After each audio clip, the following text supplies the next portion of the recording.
Can you lift up your hand to worship Him?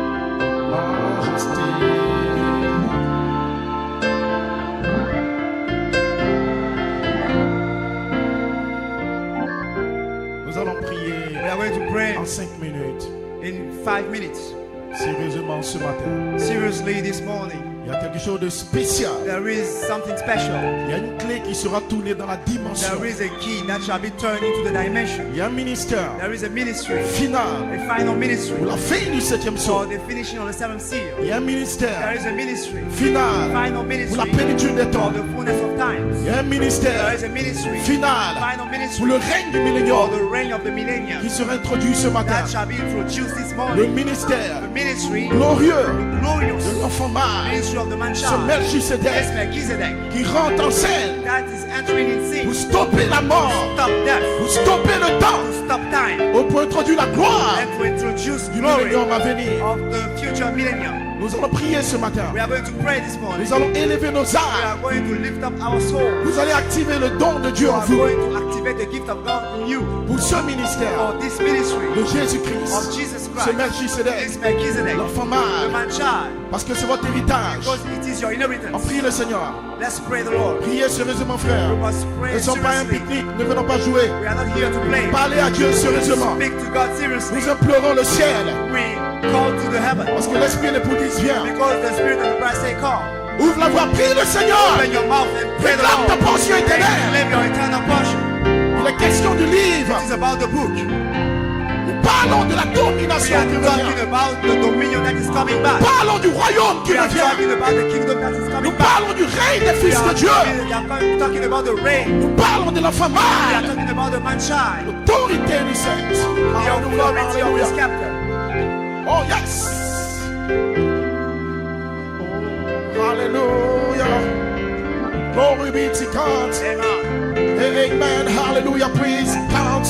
Thank you, Jesus. Oh, ouvre le ciel, Père. Open the Glory heaven, be to God qui vient du ciel est le baptême de feu. Et que la gloire d'Élohim descende ce matin. Nous sommes dans l'expectative. Prie le Seigneur, frère. Tu n'es pas un membre d'église.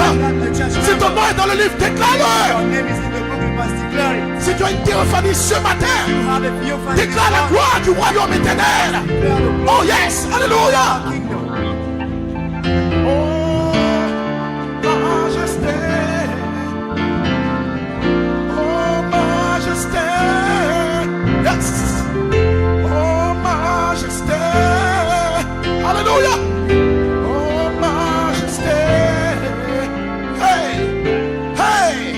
Prie le Seigneur de te taire, ma soeur. Frère, tu te tais pourquoi? Ouvre la voix, parle le roi. You shut your mouth. Pray. Tu n'adores pas un homme. You are not worshiping. Tu n'adores pas une statue de Baal. You worship. Nous adorons le roi des rois, Worship the King le of Seigneur des seigneurs. God of Lords. Hey! Hey! Oh majesté! Oh majesté! Oh majesté! Oh majesté! Majesté! Oh majesté, oh majesté,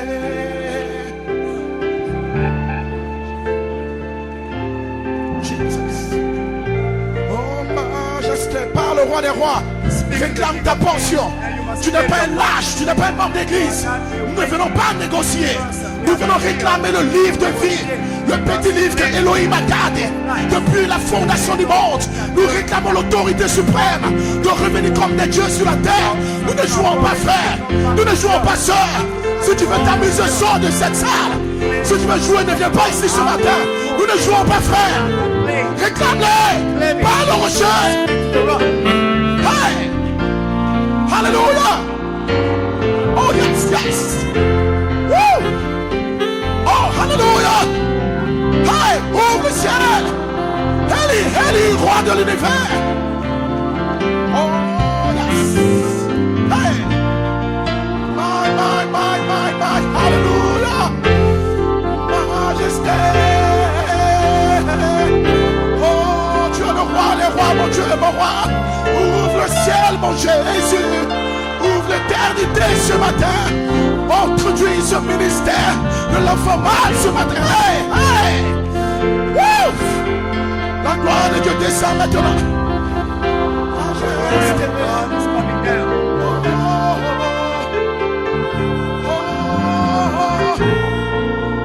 Majesté. Hey. Hey. Oh, majesté.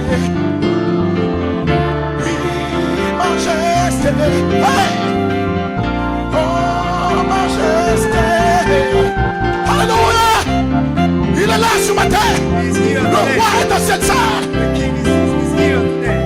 Melkizdeka est là ce matin. Hey. Élève la voix et lui de Dieu. Lift up your voice. Jesus. Oh my yes. Hallelujah. Praise God. Hallelujah. Hey.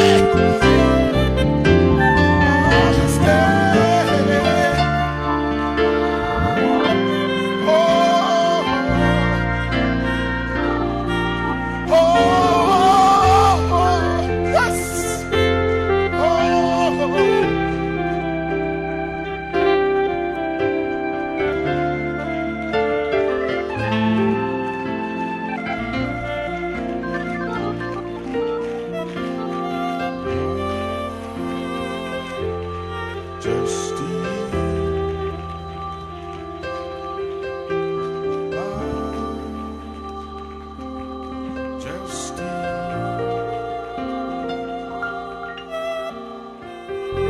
Thank you, Lord.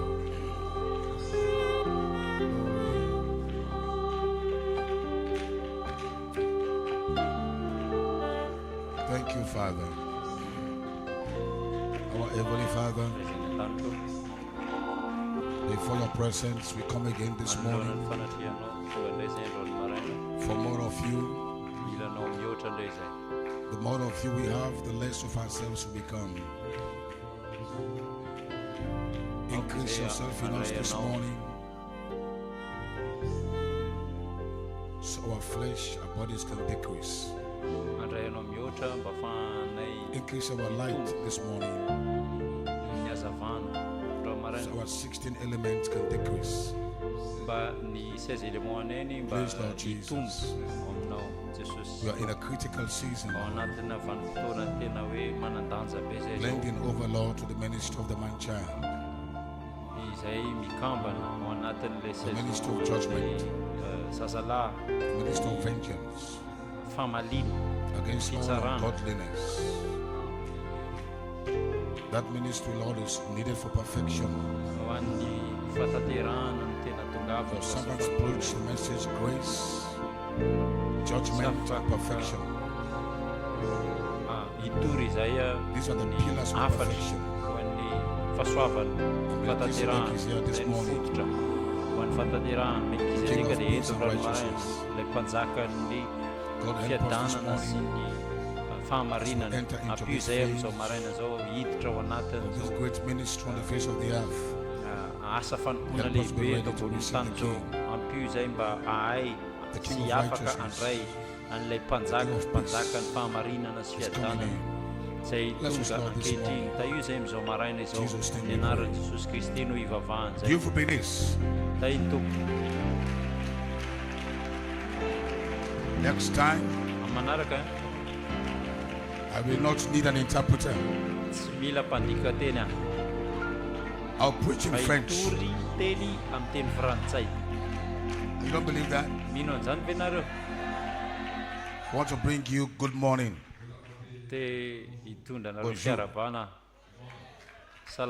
Je vous aime beaucoup. Vous êtes très spécial. So I just told them I'm preaching French. Thank you very much, church. It's been a great season. Very great season. So this morning I'll be very brief because of the time. But I want to do something special this morning. Hanao zavatra miavaka androany maraina Like I promise you, efa araka ny an nampanatenaiko official introduction fampidirana ofisialy of the ministry of the man lay child ministeran'ilay zazalahy to bring on the day of mba vengeance. hitondra an'ilay androny famalina. So my title this morning, Lohateniko zany androany maraina introducing the ministry of the man child ampiditra n'ilay to ministeran'ny bring zazalahy on the day of vengeance. mba hitondra n'ilay androny famalina. Then my Ary inspiration, ny inspiration the headstone minister of Melkizdeka. ministeran'ny vatomanarona Melkizdeka. So this morning I will take my time to make some things clear Andro amin'ny maraina aka ny fotoanako mba from my hanazava previous tsara message. andreo afatra zay I nitoriko said something teo in my aloha, message. niteny zavatra tao anatin'ireo When I afatra preach ireo. my messages, I also follow them. Rehefa nitory an'izany afatra zany a, Says it's not just you. tsy hoe nareo ihany. So I said my previous message, my last message, Niteneniko tamin'ny afatra nitoriko farany that the teo word aloha reo a, interpreted fa ny teny will be the zay manifestation voalaza of the name of dia God. fampisehoana ny anarana So ny I said that anaran'Andriamanitra. interpretation, Io interpretation io zany be the bride. dia ny ampakarina. so it has a name written Ianareo mananarana voasoratra that no tsy one misy knew. mahalala.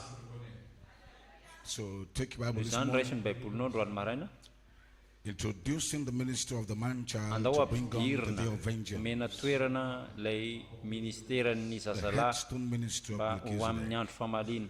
Ny ministeran'ny I want to show you from scriptures where I'm coming Melkizdeka. from this morning, ho teneniko anareo Isaiah ny 61 ten'Andriamanitra down to verse ijoroko 2. androany a, Isaia raika amby The enimpolo Spirit of the Lord is upon andiny me, voalohany sy faharoa.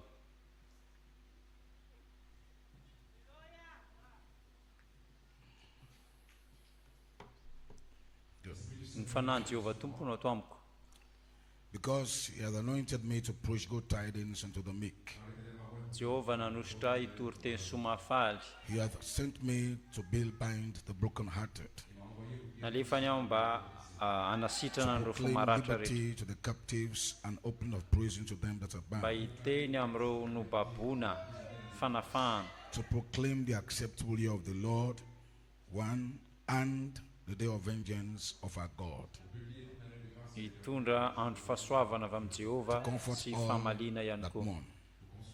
mba anafaka So this was the andreo Spirit of nobabona. God upon prophet Isaiah, Fanahy Jehovah zany no teo amin'ny declaring the twofold mpaminany ministry of Isaia. Jesus Christ.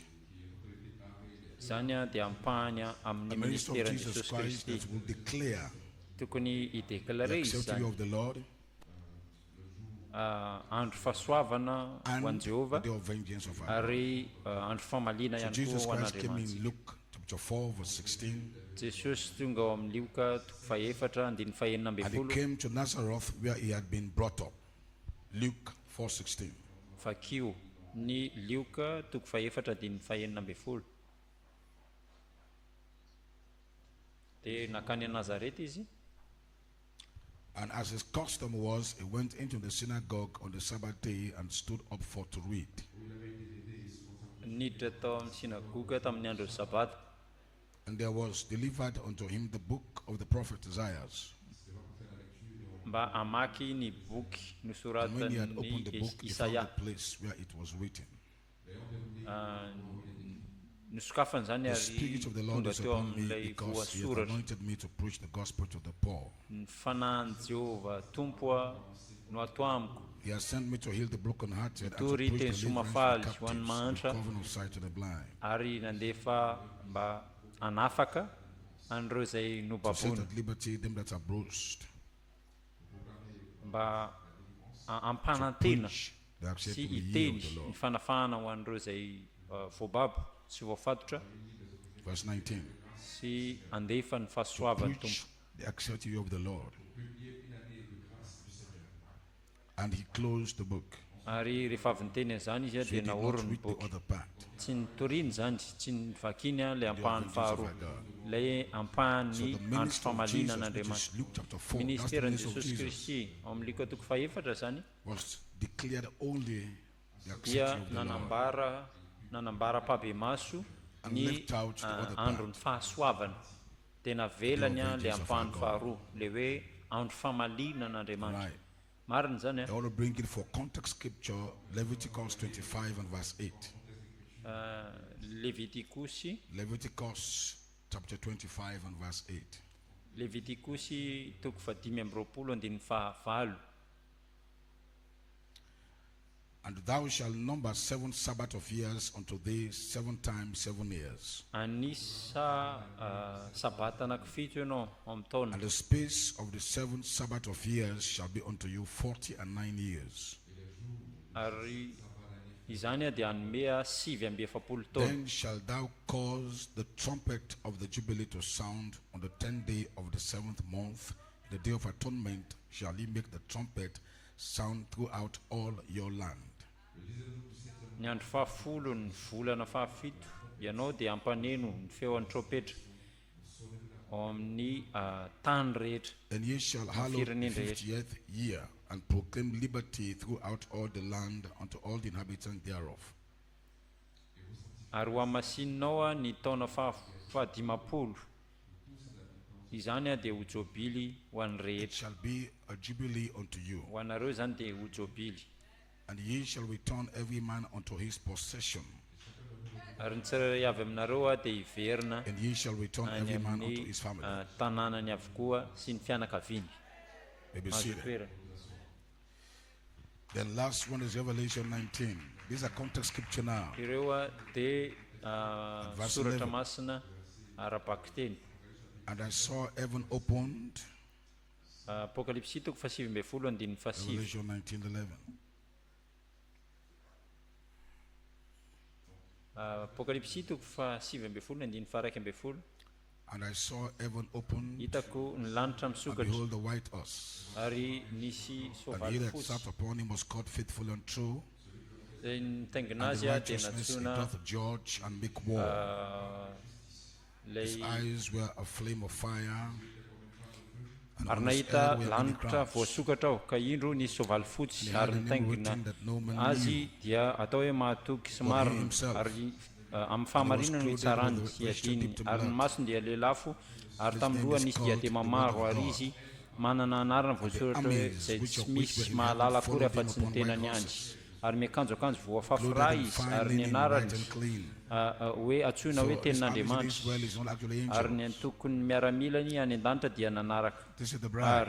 ary araka azy samy mitaingina soavaly fotsy sy ny And out of akanjo his rongony mouth fotsy goeth forth madinika a sharp sady fotsy sword, no that madio with it shall smite the nations. ary misy sabatra maranitra mivoaka avy amin'ny And vavany shall rule them with a rod of iron. mba amelezany Treadeth firenena the winepress of the fierceness and wrath of Almighty God. ary izy anapaka amin'ny tehimby ary izy And he hath on his manitsaka vesture ny and on his famiazana thigh a ny name divay written, firehetany fahatezeran'Andriamanitra King of kings. ary mananarina voasoratra amin'ny lambany sy feny izy nanao hoe mpanjaka ny mpanjaka sy tompony This tompo sounds like Melkizdeka, right? zany zany dia mitovy amin'ny Melkizdeka io But how could he make war? fa ahoana nefa ny He's supposed to be a ahafahany king of manao righteousness ady and lehibe peace. izy nefa ny tokony ho this mpanjaka ny fahamarinana We shall sy deal with the interpretation of the name. isika dia andinika ny Interpretation of what is amin'ny written.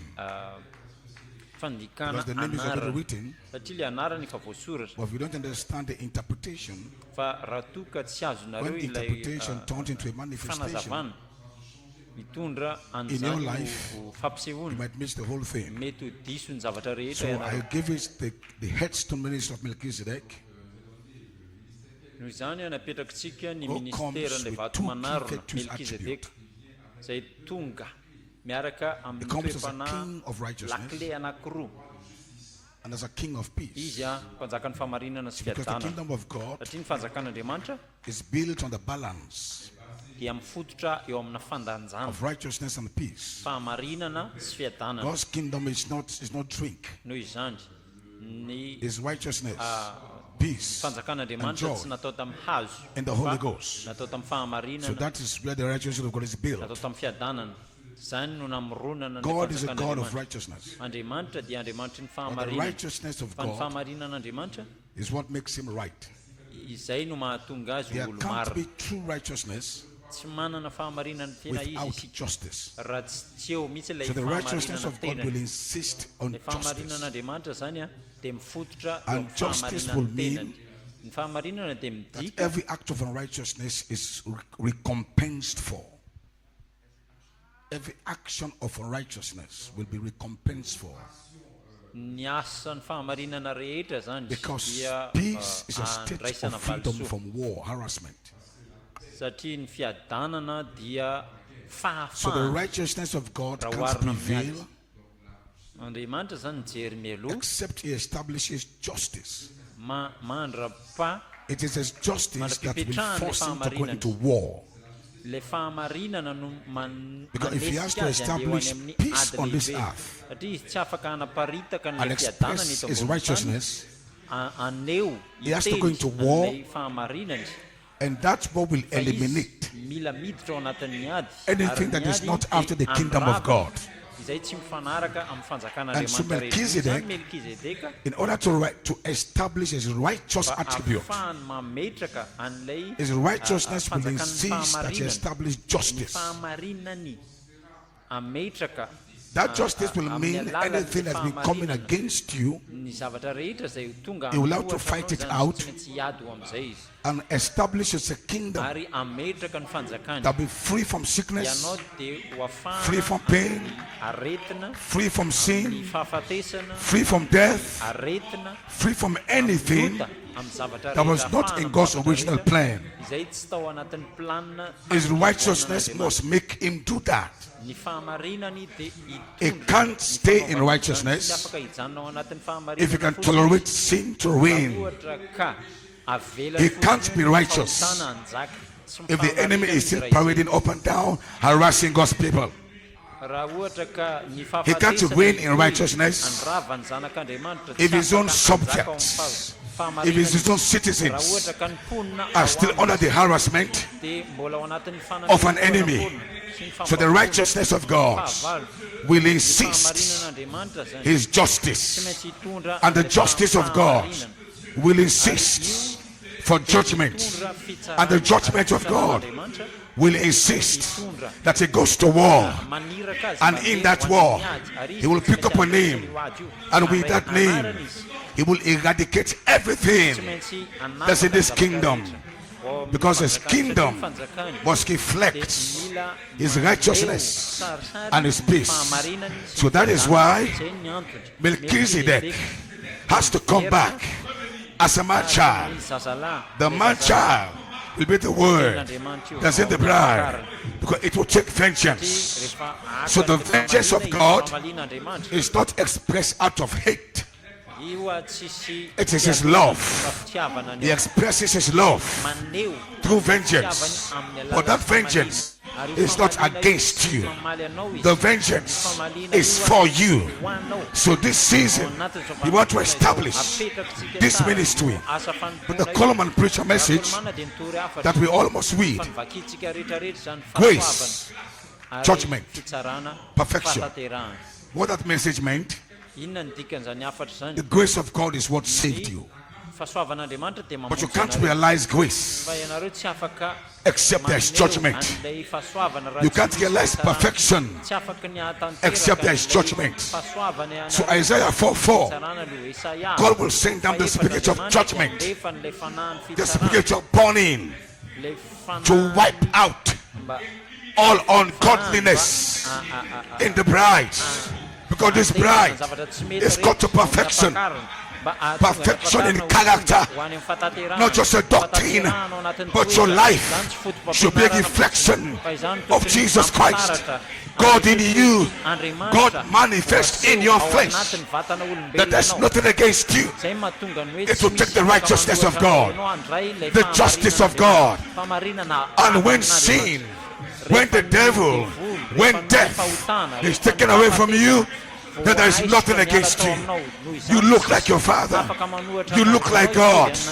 So that is what the righteousness of God will do. And when God does that, he now lives in peace. So that is why There can't be a millennium except Satan is bound. There can't be a millennium except all these demons are bound. There can't be peace. 1,000 years of peace will require that Satan, the false prophets, with all kinds of interpretations in this message, they must be bound. All false doctrines that's coming against Melkizdeka, all those interpretations. There's no Melkizdeka, there's no this, there's no church of body. False prophets, they've got to be bound for there to be peace in this message.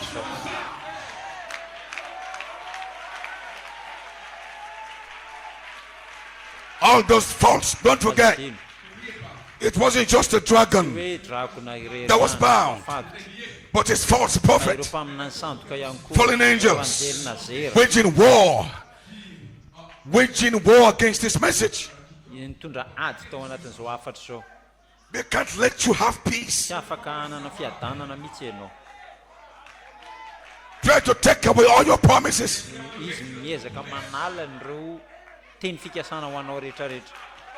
We have been contending, but we can only contend this far. We can't go beyond this. Something else must take over. It's the ministry of the man child. So the ministry of man finish when God is walking through man. Now he will walk through the word in the man, not the man, the word in the man, because Christ is revealed in his own word. So the time is over when God can just come and anoint a man and do something. This season he can only walk through the word that's in the man. So if the man has no word, he has no place.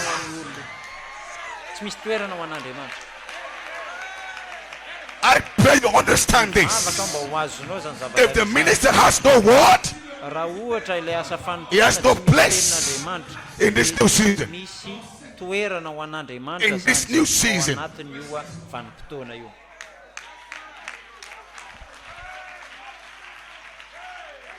So the world must be in the bride, not flesh.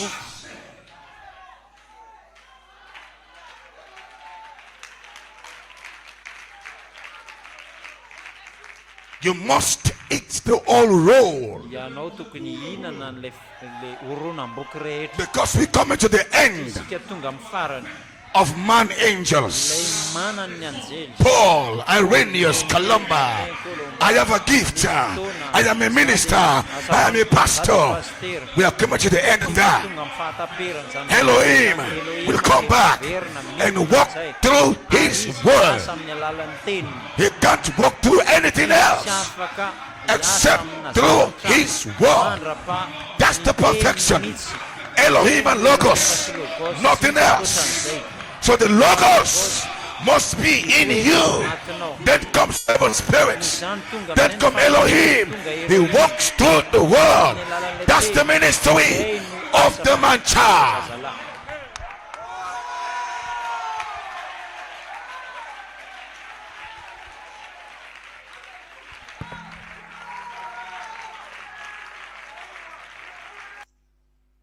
I'm not staying long. I'm just laying down seeds. You know what I just said? 7 church ages. Was God working through men?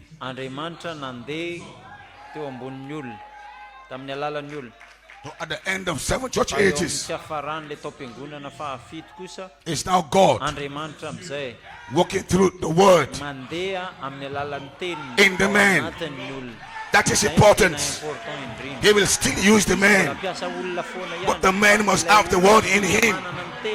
not just empty, has nothing, and some anointing comes on you. No, that is over now.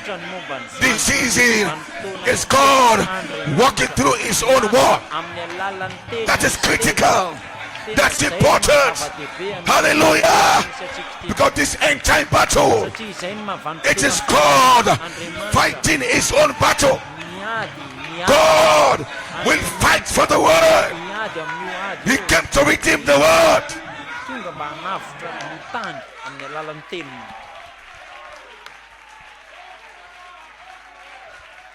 So don't confuse that. I am not taking man out of the equation.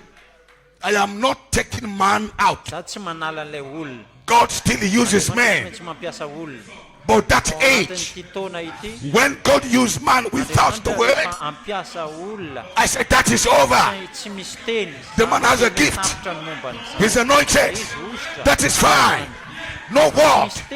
He healed the sick. Open the blind eyes. But no word. No Melkizdeka. No Elohim. No open the blind eye. But he has signs and wonders. I said that is over. This season, God walking through the word. That is what I said.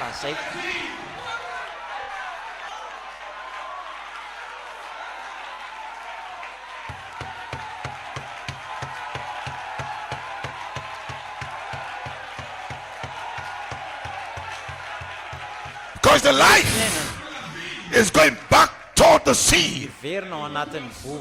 We are going back to Tolpool. Elohim Logos, Word of Spirits, Elohim and the bride, nobody else. Before the beginning, in the beginning, it was Elohim and the bride. It was Elohim and Logos. There was no demon. There was no sinner. It was God and the bride. And the bride is the word. In the beginning was the word. And the word was with God. And the word was God.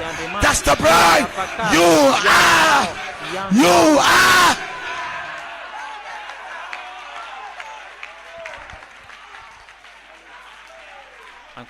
Now, anointed men can get results. But they are denying the word. Why must those ministers out there Pentecost?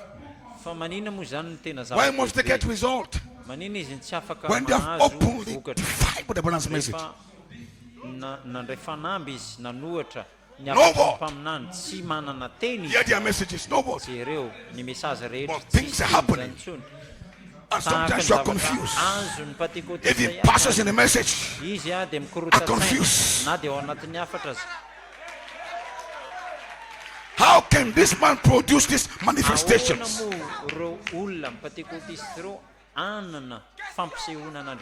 And reject all the word you are fighting to put in you. It's a season. But once the bride strikes, the dispensation of the fullness of time, that dispensation, that is your time, that is your season. In that season, you come around, I have a gift, but the come and pray for me, I sat up to come and share. That can't work anymore. It doesn't work.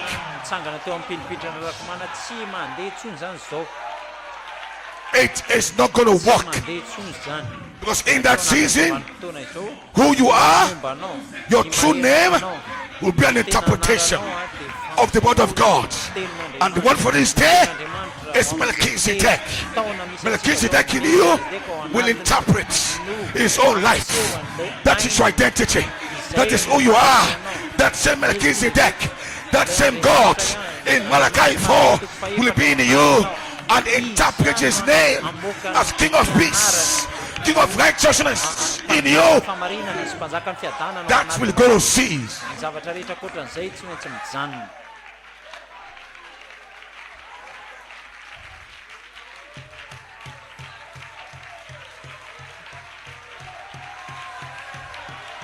We are getting there, church.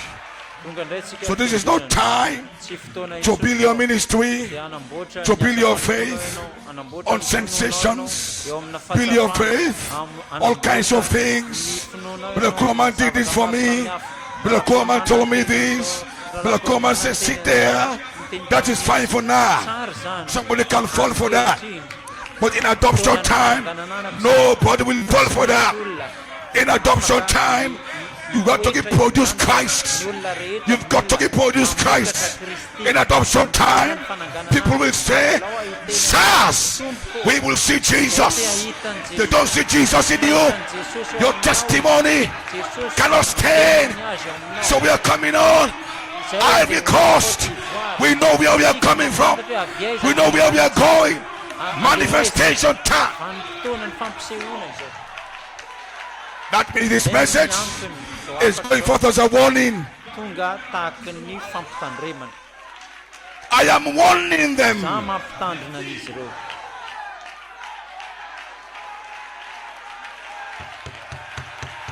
And the Holy Ghost told me to say this: warn my people, we're coming back to substance. The word, God working through the word. That's in the man, not the man.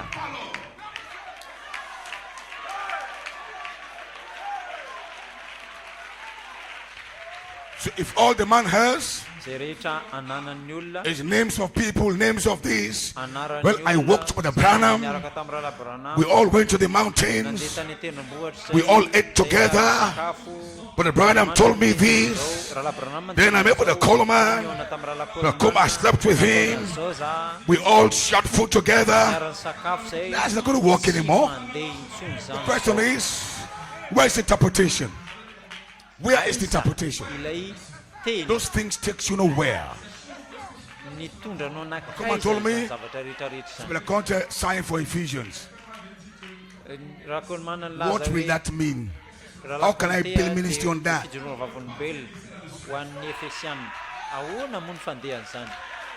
He said it, but I've got to labor. I've got to fight to put the word inside.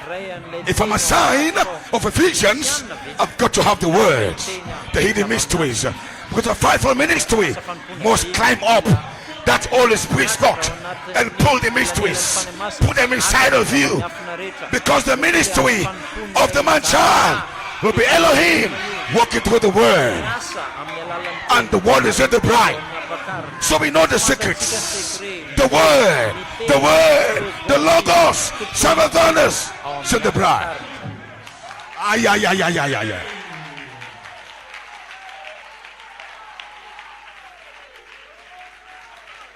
I hope they will hear me. Because once I'm done in Ivory Coast with this, officially, I've just released a new season, a new ministry. So all those self-proclaimed fivefold ministers, I am in the fivefold, self-proclaimed, man-appointed, man-made minister. It was good. Because if we don't have those men, we cannot be here today. So they've done their job. But after this, what is next? Find pastors, find evangelists, but the sickness still remains. The people are still sick. Find preaching, find message, people are still bound. Find men with fine messages, but cancer still kills the people. Diabetes still kills the people. People are still bound in sin.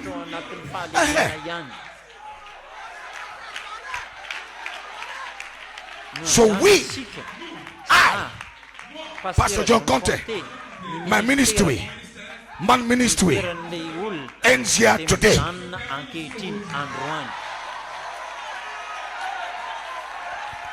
My next ministry is a call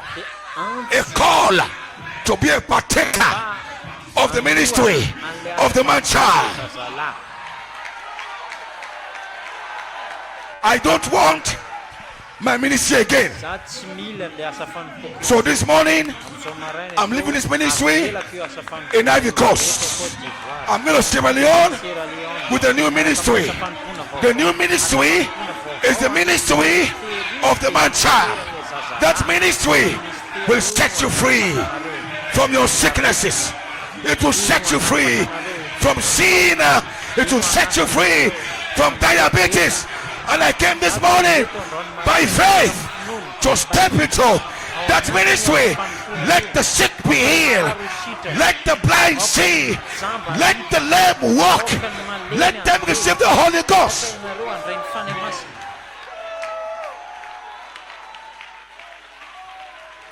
So new ministry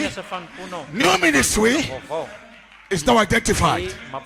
The new ministry is the ministry of the man child.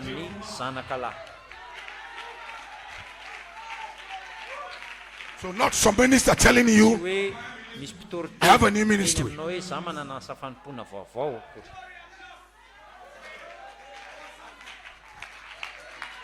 Come on. I'm not staying long. I just came to introduce.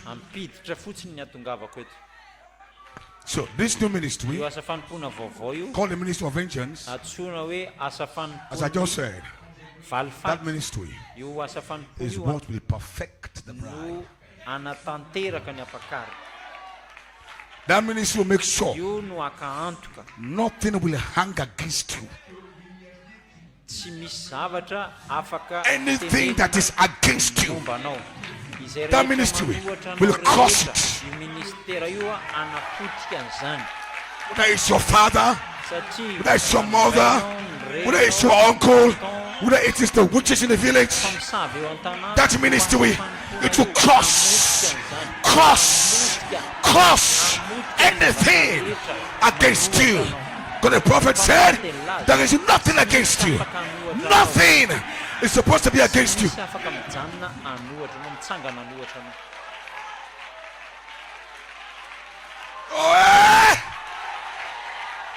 And so this morning, let us celebrate.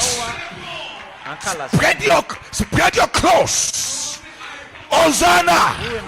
Hosanna! The King is coming. Hosanna! He's coming on a horse. It's entering Jerusalem. Today, Ivory Coast, we are welcoming the new ministry of Jesus Christ.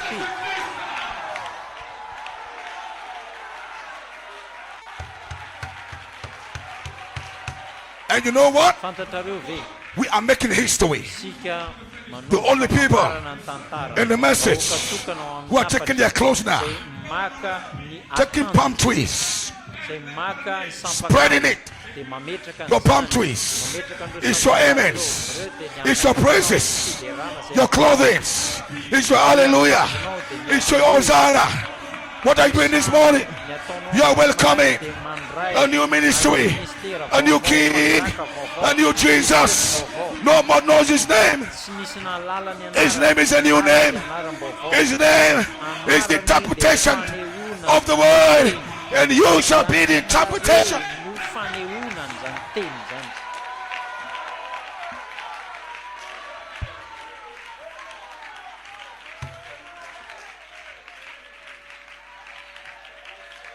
Wow.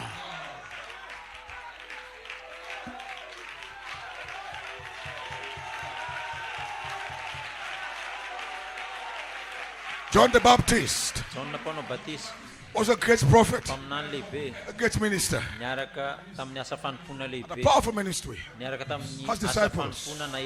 But when Jesus came,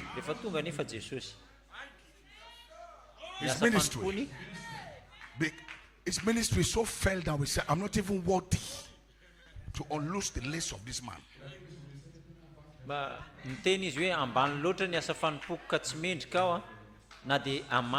John was acknowledging a new ministry. In the face of this ministry, he says, I must take it.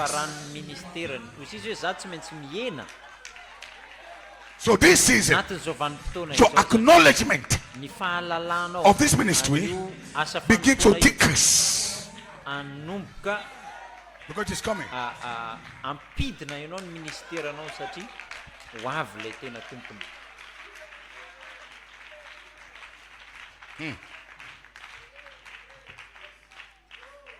I'm winding down. I'm not going to stay long. Manomboka midina io tsy I just want to be a forerunner. tonga fotsiny mba ho mpiazakazaka mialoha lalana. So is this ministry the fivefold ministry? Raha ohatra ka ny ministera ny asa fanompoana 10 Or it will vindicate the fivefold ministry? izany dia anamarina an'ireo asa fanompoana 10 ireo.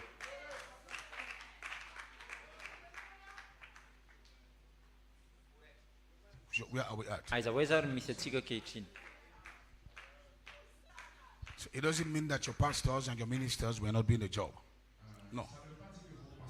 Izany tsy midika kory hoe ny pasteranareo tsy manao Else ny how did you asany. get here? Ahoana nefa ny atongavanao eto raha tsy nanao ny asany ireo. So what have we been doing all these years to get you here? Ny zavatra rehetra nandalovantsika zany mba hahafahanao ho tonga For eto. it was God Andriamanitra daholo zany. working with a man. Mandeha miaraka amin'ilay olona. And God has to work with that man in patience. Andriamanitra dia mila miaraka amin'ny that olona man io miaraka amin'ny It's faharetana. filled. Mandra-pa tonga ny olona io feno ny tenin'Andriamanitra. So as he was working with the man, Rehefa nandeha niaraka tamin'ny olona io, he was telling the teny man, tamin'ilay olona izy. if you want to have a ministry Raha te hanana asa fanompoana in the ianao coming season, ao anatin'ny vanim-potoana ho avy, ho an'ny It's the tenin'Andriamanitra. word. Ho an'ny tenin'Andriamanitra. study the books, Ianaro ny brochure. go to the tapes. Mandehana makany amin'ireo oronam-peo. If God has been doing that to that minister, Raha nataony zany ho an'ireo asa because fanompoana God ireo, wants to secure a place for that minister in the new ministry. satria Andriamanitra dia naka Any antoka tsara minister hoe misy toerana doesn't ho care an'ireo about asa the word. fanompoana rehetra ireo ao anatin'ny teny. Just come to the church Tonga fotsiny ve ianao ao anatin'ny fiangonana shout. dia mikikika. and people also Dia ny shout. olona koa mikikika koa. Say, has the Dia anointing. miteny ve ny olona hoe misy ositra That's the teo ministry.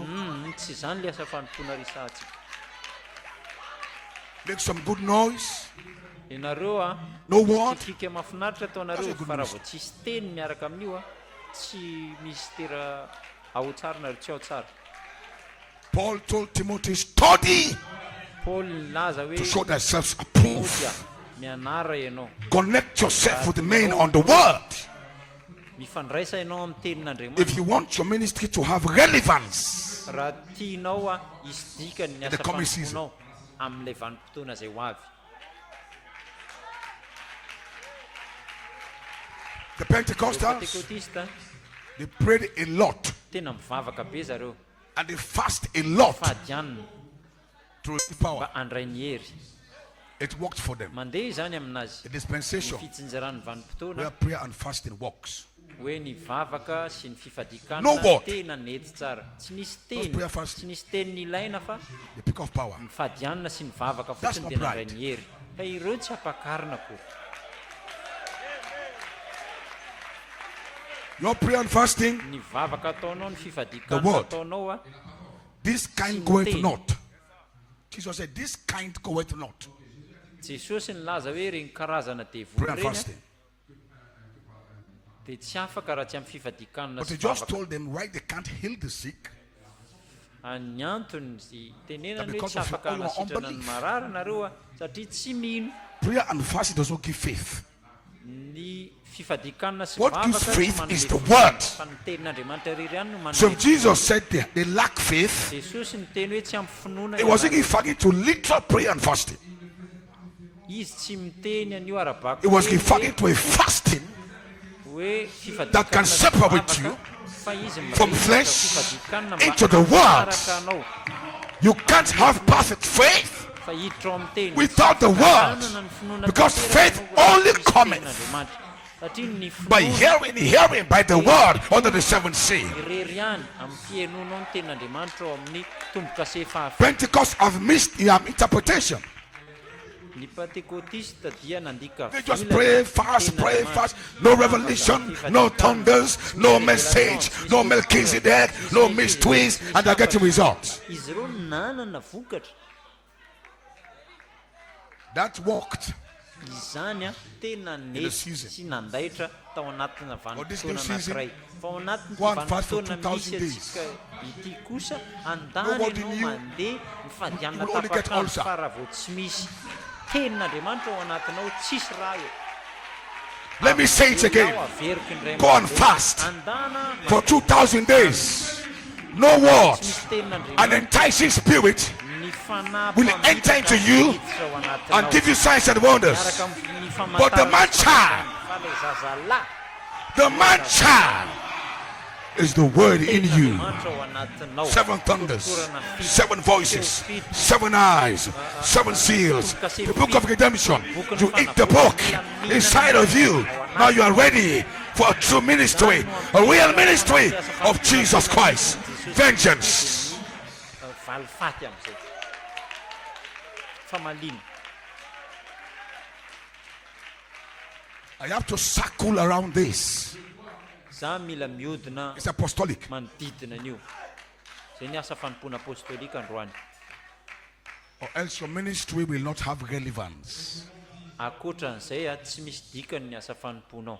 You'll have the books on the tape but no relevance. Enao anana brochure, anana orona fa Nobody tsy will like misy to hear dikany you. zany. Tsisy olona hieno anao. Tsisy olona te hieno anao. Kristy Christ walking with the word in the man. mandeha miaraka amin'ny teniny ao anatin'ny olona. That's the ministry of the angel of Revelation 10. Izay no asa fanompoan'ilay Glory anjely to ao God. amin'ny apokalipsy toko 10. Then God now with the word Andriamanitra kehitriny miaraka amin'ny teny Don't forget, azadino. the Ilay man child zazalahy. on the white horse of power. Izy has a eo name written. ambony sovaly Even he fotsy. himself. His name. Soratra eo ny is the word of anarany, God. ny anarany dia ny Out of his tenin'Andriamanitra. mouth. Mivoaka avy amin'ny Come a vavany, two-edged sword. sabatra maranitra. And the two-edged sword is the word. Ny sabatra maranitra dia ny So tenin'Andriamanitra. everything about him is the word. Ny zavatra rehetra You can't walk eo through aminy flesh. zany dia tenin'Andriamanitra. Izy tsy That's why afaka all this handeha season, amin'ny alalan'ny The nofo. revelation Fa we amin'izao have sown the vanim-potoana word in izao your amin'ny spirit, alalan'ny fanambarana in your nafafintsika hearts, to strengthen your seed. famafy ny teny. After these Mba meetings, ahatonga go an'ilay take the fofafafy word. io akatoerana ao It's the anatinao, word. hoan'ny teny, It's the hoan'ny message. hafatra.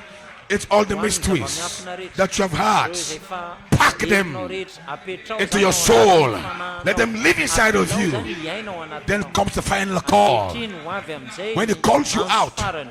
He will watch for the word. Dia Once he ahitany sees his teny. word in you, Zavatra ho hitany call dia you teny. out. Io no hiantso So this anao season hivoaka ao anatin'ny will be a vanim-potoana season satria izy of vanim-potoana election fifidianana. based on selection. The bride call is finished. Now the real call, resurrection call. Jesus coming to take back his word that is in you. That is what he died for, to redeem his word back, because his word has always been with him. So he came to take back the word. So the final call, the call to the resurrection, is Christ coming back to take his word in you. So if it comes in you and there is no word, you are shocked. The shock has flesh, has spirit, has a soul, but no word.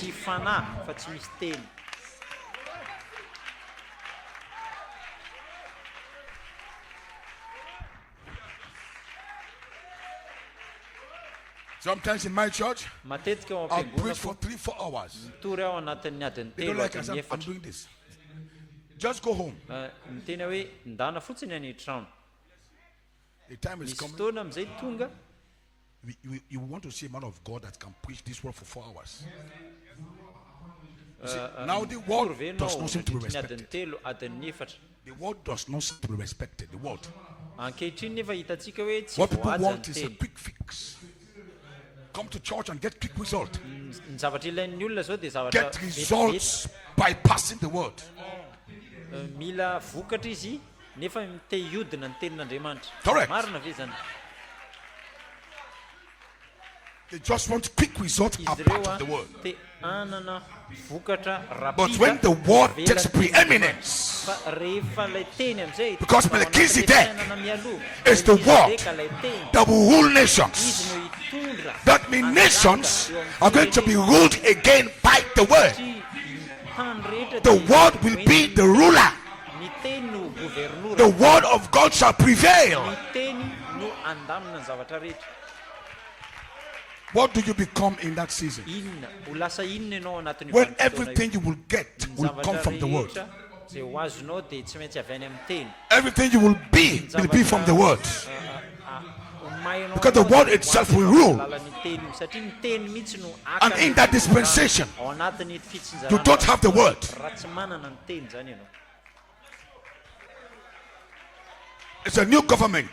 Gouvernement vaovao io. Change of government. Misy fanovana gouvernemanta. David called himself, Ioa Andriamanitra establishing his government mametraka an'ilay gouvernement on the ao shoulders amin'ny soro of the brides. That the bride will be God's earthly government, ny ampakarina no gouvernoura authority. eto ambony So the bride cannot be flesh. ampakarina The bride must be the word. kokory fa That's the only way she can carry government. ahafahanao mahazaka The word resting on the word, the headship, Melkizdeka, the headstone, resting on the body word, on the shoulders of his word.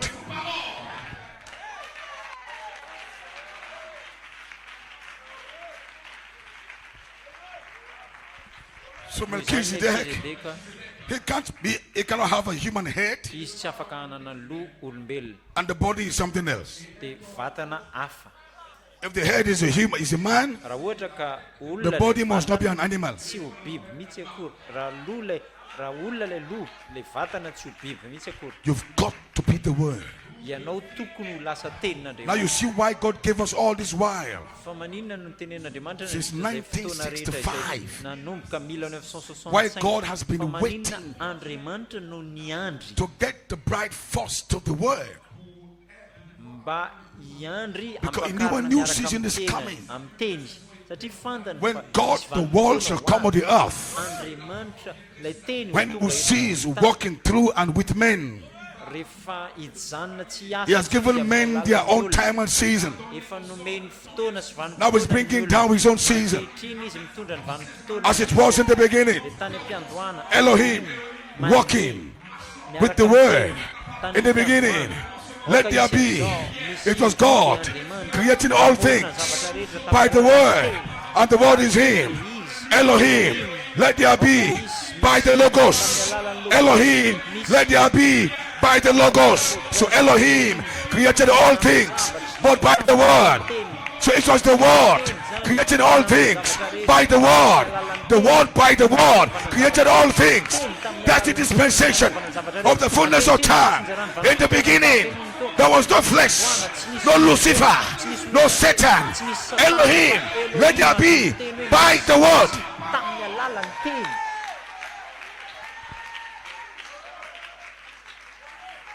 So when the pastor places the church Rehefa mitahy ny in the fiangonana dispensation ao anaty of the fullness of time, fitonjarany vanim-potoana ny in the dispensation, ao anaty sickness sees, everything sees. vanim-potoana dia mijanona ny zavatra rehetra Positionally, dia mijanona You are back to St. John makatoerana 1:1, isika miverina ao amin'ny Jaona toko where it was voalohany only voalohany. Elohim and Logos. Elohim irery niaraka tamin'ny logos No demon was there. volo teo God creating everything zavatra rehetra by tamin'ny himself. alalan'ny tenany Because he's the Elohim, Elohim is also the Logos.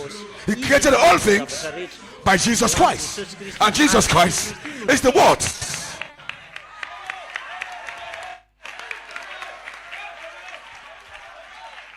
It's a whole dispensation. io a dia fitsinjarana vanim-potoana When God was creating things, setting things in order, dia nanao ny zavatra rehetra eo amin'ny it was lamina all by himself. nanao an'ireo zavatra ireo izy mba ho azy tenany. Now we fell from that. isika dia Adam fell. mijery i Adama Adam dia lost his lavo. place in adoption. Very ny toerany ny When God has to fananganananaka go ho azy izy. Andriamanitra dia Kingdom mitohy. business has to go on. Ny asa tokony mitohy. So God has to use some temporary means. Andriamanitra zany tokony ampiasa anarana Begin to ao use anatin'ny men. fotoana. Nampiasa olona The izy. man is a fornicator. Ny olona dia mpijangajanga. But to come to the pulpit Tonga tao amin'ny and God olombelona, anointing, nanositra olona signs, izy, wonders. ny alalan'ny famantarana The sy man has no fahazazana. life. Aina. But to come behind the pulpit, Holy Ghost comes upon him. Masina dia nitoetra teo. Then he says, I'm the bride. Laza hoe izany ho apakara. I'm the head of the Izany church. lohan'ny fiangonana. Izany I'm an angel. I have the Holy Ghost. I am a skin for the Holy Ghost. Za dia sintony fanahy masina. That's good. Tsara zany. But I came to Fa za introduce tonga the new ministry. amin'ny asa fanompoana vaovao.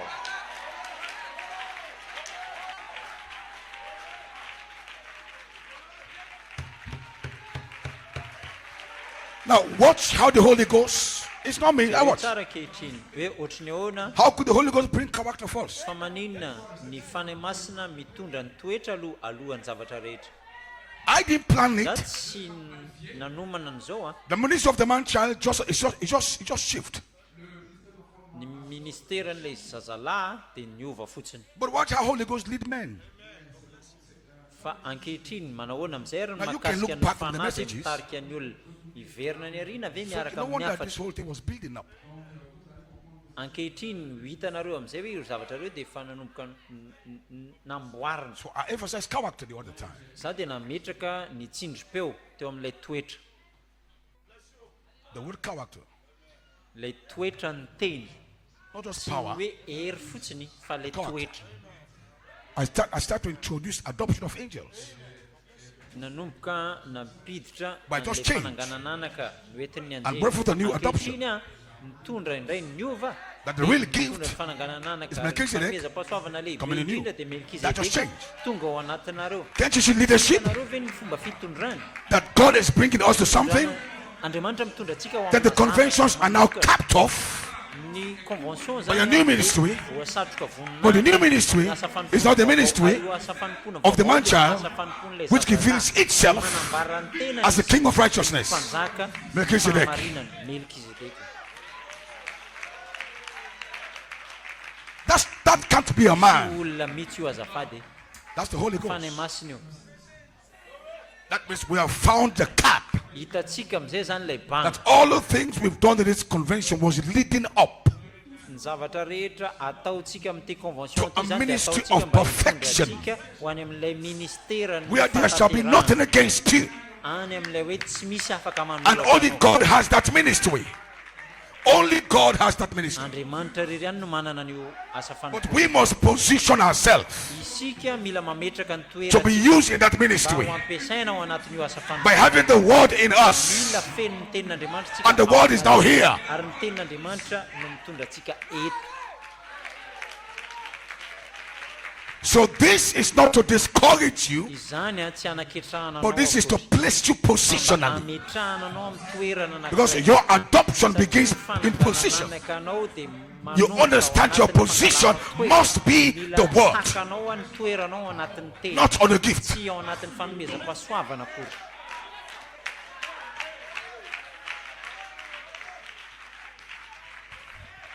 And not on Tsy ao sensations. anaty fahatsapana fotsiny.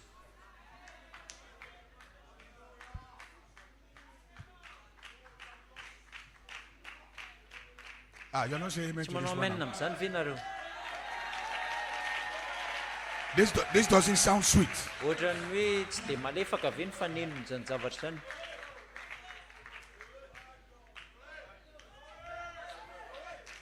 You better take it.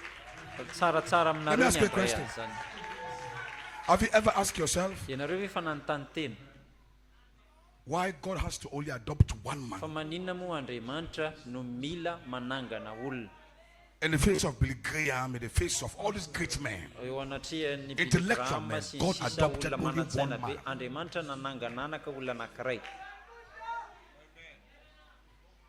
men like Wigglesworth, they raised plenty dead people.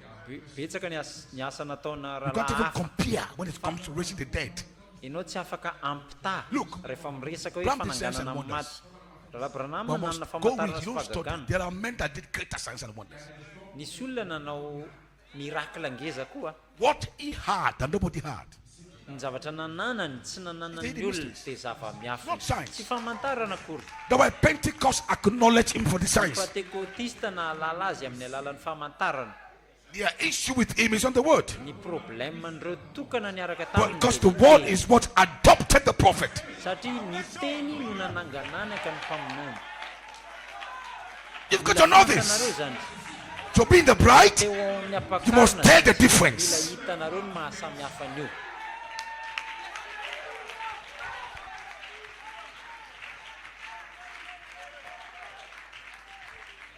How many signs and wonders did Brother Coleman have? Firy moa ny asa fanompoana famantarana sy fahagagana azony rahalahy If we Coleman. should compare him and men like Pastor Chris, Raha ohatra ampifandraisana ny Pasteur Kristy sy rahalahy Coleman amin'ny famantarana sy if fahagagana. signs and wonders is the criteria for adoption, Raha ohatra ka ny famantarana sy fahagagana no you say, Brother Coleman, go and sit down. fananganananaka dia Pastor Chris, just make like this, make like this, make like this. Pasteur ry manao an'izao manao an'izao manao an'izao manao People an'izao. get out of their wheelchairs. Ny olona dia mitsangana eo amin'ny chaise roulante. Our respect for Brother Coleman is not signs and wonders. Our respect for Brother Coleman is not signs Rahalahy and wonders. Coleman tsy natsoina ho an'ny word. famantarana sy fahagagana fa natsoina izy ho amin'ny tenin'Andriamanitra. Fa maninona? Why? There's coming a Satria izy season. vanim-potoana ho avy. What will be relevant? Ny zavatra manan-danja indrindra. The only thing that will give a man relevance Ny zavatra anankiray tokana In that amin'ny season lanja ny olona is anankiray the ao word in amin'izao you. vanim-potoana izao dia ny tenin'Andriamanitra ao aminy. So Andriamanitra God will take the prophet of Brahman's message mandray ny afatra rahalahy Branham and make it rule this whole world. ary andray an'izany izy mba hitondra ny Now tany nobody cares about rehetrarehetra. Brother Branham. Fa tsy misy olona They liana just think he's another amin'ny prophet. rahalahy Branham fa mandray anazy ho But tahaka his ny message mpaminany ohatry ny mpaminany rehetra. Will rule this whole world. Afany dia hitondra an'izao With a rod of tany iron. izao. Miaraka amin'ny tehiny. His message will rule Ny afany dia all the way to eternity. manomboka kehitriny a. So this message is a millennium. Ao amin'ny arivo This taona, message afatra io is a- eternity. mandrakizay. The seventh seal Manomboka se fito, goes all the way to eternity. manomboka se fafito And a, it is all the mandrakizay. prophet's message. Io dia afatry ny mpaminany.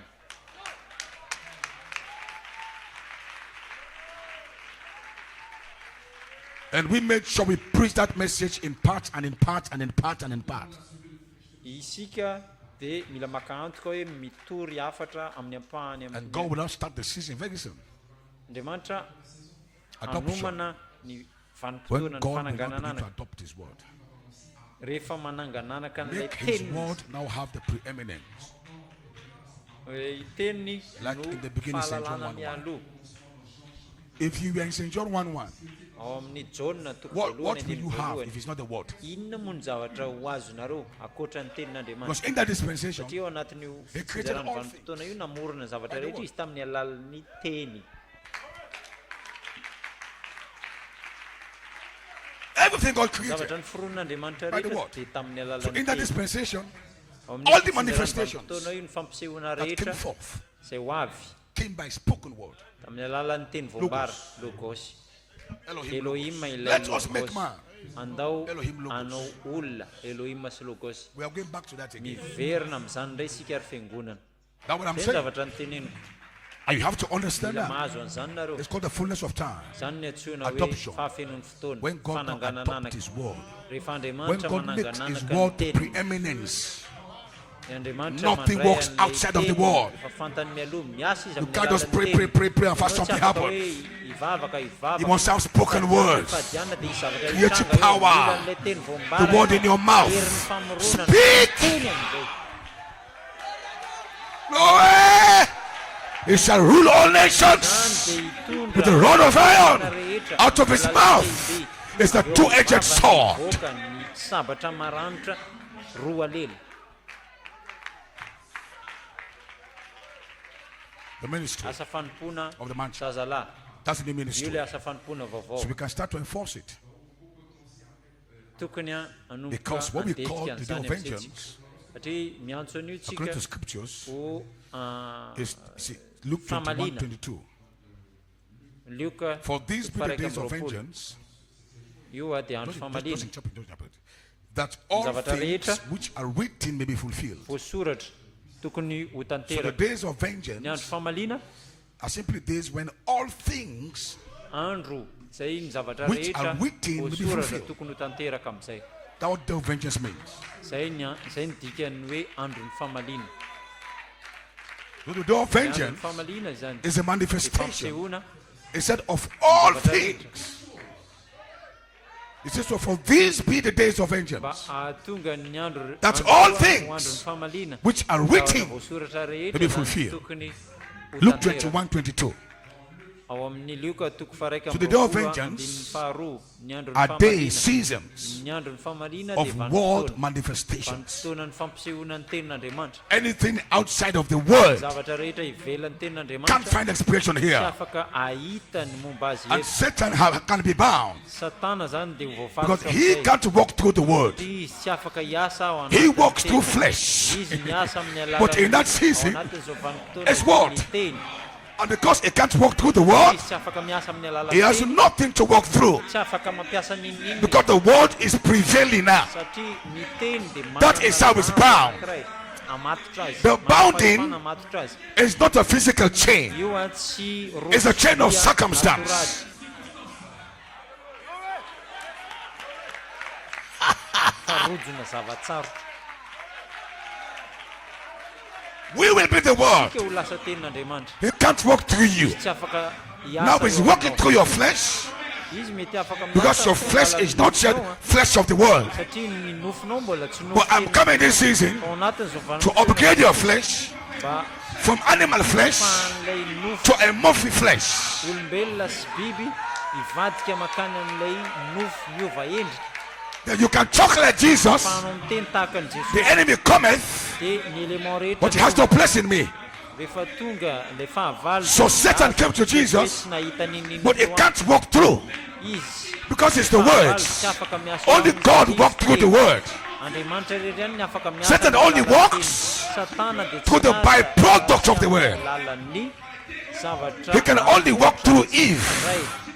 Izy dia He miasa can't amin'ny- walk through Adam Fa izy tsy afaka miasa amin'ny because alalan'ny- Adam satria is an original son, zanaka original, a spoken seed son. zanaka teny vombara. So he has to wait Izy dia tsy for a maintsy season vanim-potoana when God rehefa Andriamanitra will separate hanasaraka Eve from Adam. Eva ao amin'ny Then Adamo. Eve Eva was not the original creation of God. tsy ilay famorona Is not a spoken seed daughter of God. tsy ilay teny vombara. Now he has something he can walk through. Dia manomboka eo zany That's misy why zavatra ahafahana Satana miasa I am amin'izay. moving you Izany dia because this mampandroso man here satria olona this io is dia hybrid. hybride. is a Io byproduct. dia sous-produit. The original species Ilay mahainao is a body of light original dia vatana called a morphy body. vatana miova endrika, A body of 7 light, vatana 7 azamana. virtues, where your 16 element Ilay are operated by light. asa amin'ny alalan'ny teny. I hope you are hearing this now. Mino aho. Are they hearing you well?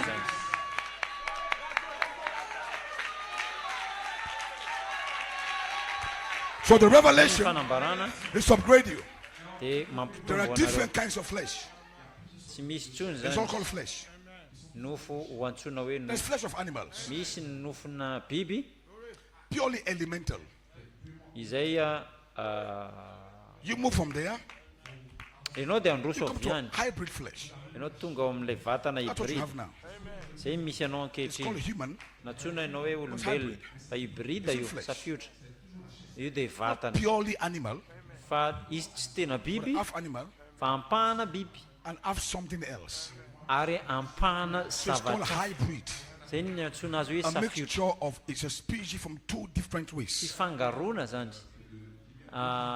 Espèce anankiroa samy hafa. Like the mule and the Bible says the donkey and the Tahaka horse. ny Ozisy Rahabranama hoe tahaka ny 2 soavaly animals sy from ny 2 apondra. different species.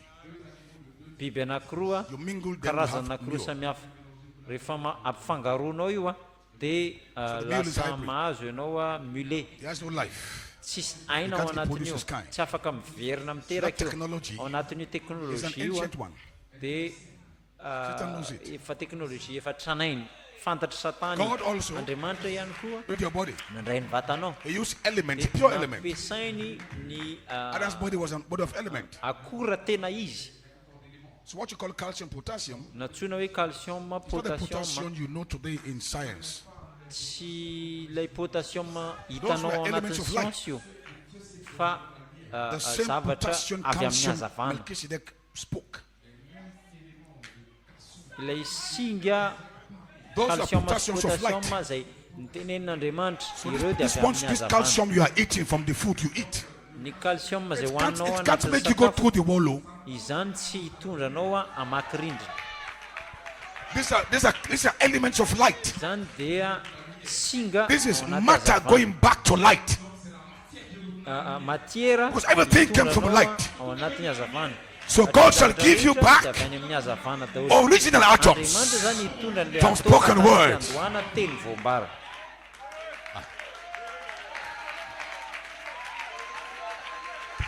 Let me ask you a question. I'm fully very soon. avelao ametraka have the old fanontaniana dia earth. hofaranako jereo daholo ny tany ray This old manontolo one. But there's a new earth called. misy tany vaovao ho avy So what body will you have inona ny vatana ho azo to live in zareo the new earth? mba hivelona ao amin'io tany vaovao io And what makes the new earth different from the old earth? inona ny ahatonga n'ilay tany vaovao io So what God is samihafa doing now through amin'ilay this tany ministry taloha. Andriamanitra is to miasa raise your miloasa body's fanampiana vibration io mba ampiakatra in that new earth. vovotra an'ilay We won't vatana have houses like this. satria ao anatin'io tany vaovao io tsy hanana trano ohatran'ny ananantsika amin'izao isika We won't have houses ianareo tsy hanana trano of clay and bricks. ny simenitra sy briky Our houses fa ny shall be tranotsika made namboarina of light elements. tamin'ny singa hazavana Light from your ny theophanies. hazavany The teofany very same materials ilay matiera that God put together to give you a body. hambany mba anome anao vatana That is your glory plan. zay le plan And you have to thank God anao tokony hisaotra that God elected you. mantra mifidy anao That in the new city, anao afaka there's a place there for you. misy toerana A new ho man io tanàna io with a new body vatana vaovao for the new heavens and a new earth. It's the whole message. zany dia afatra feno I don't have time to introduce the message here. Maybe next time. mety tsy manana new fotoana man, the new ampidirana heavens, io afatra io le and the new olona earth. vaovao But the same message. lanitra vaovao tany vaovao afatra anankiray io New creation. famoronana vaovao Different from the tsy old mitovy creation. amin'le famoronana teo aloha So Adam's creation. ny famoronana Was the old one. adama ilay famoronana tranainy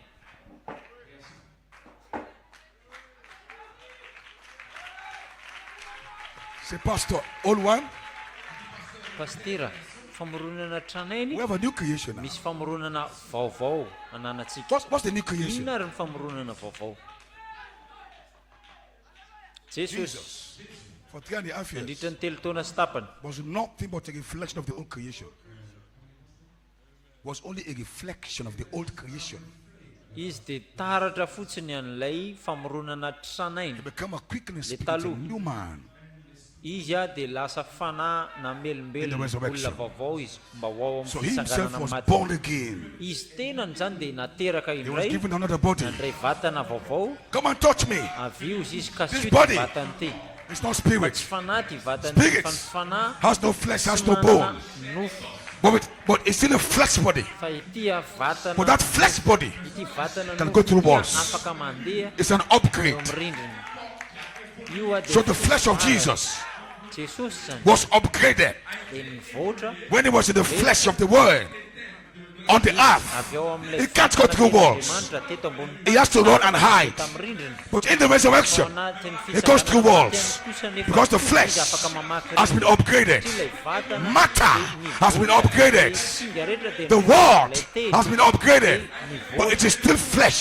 fa io dia mbola vatana ihany It's a higher version of flesh. fa version ambony kokoa an'ilay vatana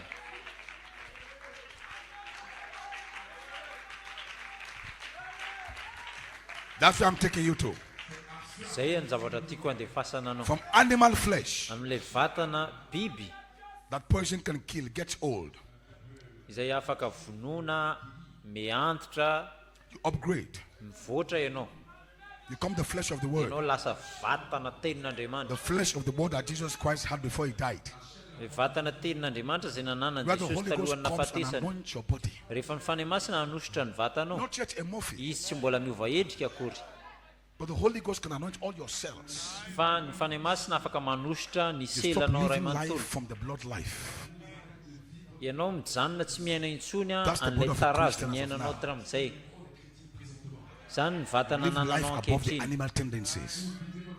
Ianao dia miaina ny fiainanao Holy Ghost ambony quickens kely your body. kokoa noho ilay fomba fanaoan'ny But in biby. the resurrection, Ao anatin'ilay fitsanganana God maty, upgrades that as well. Andriamanitra ampivoatra hatrany morphe. an'io vatana io ao anatina Brand new état atoms. miova endrika. 7 Manomboka avy any lights from the amin'ny Holy atao manao.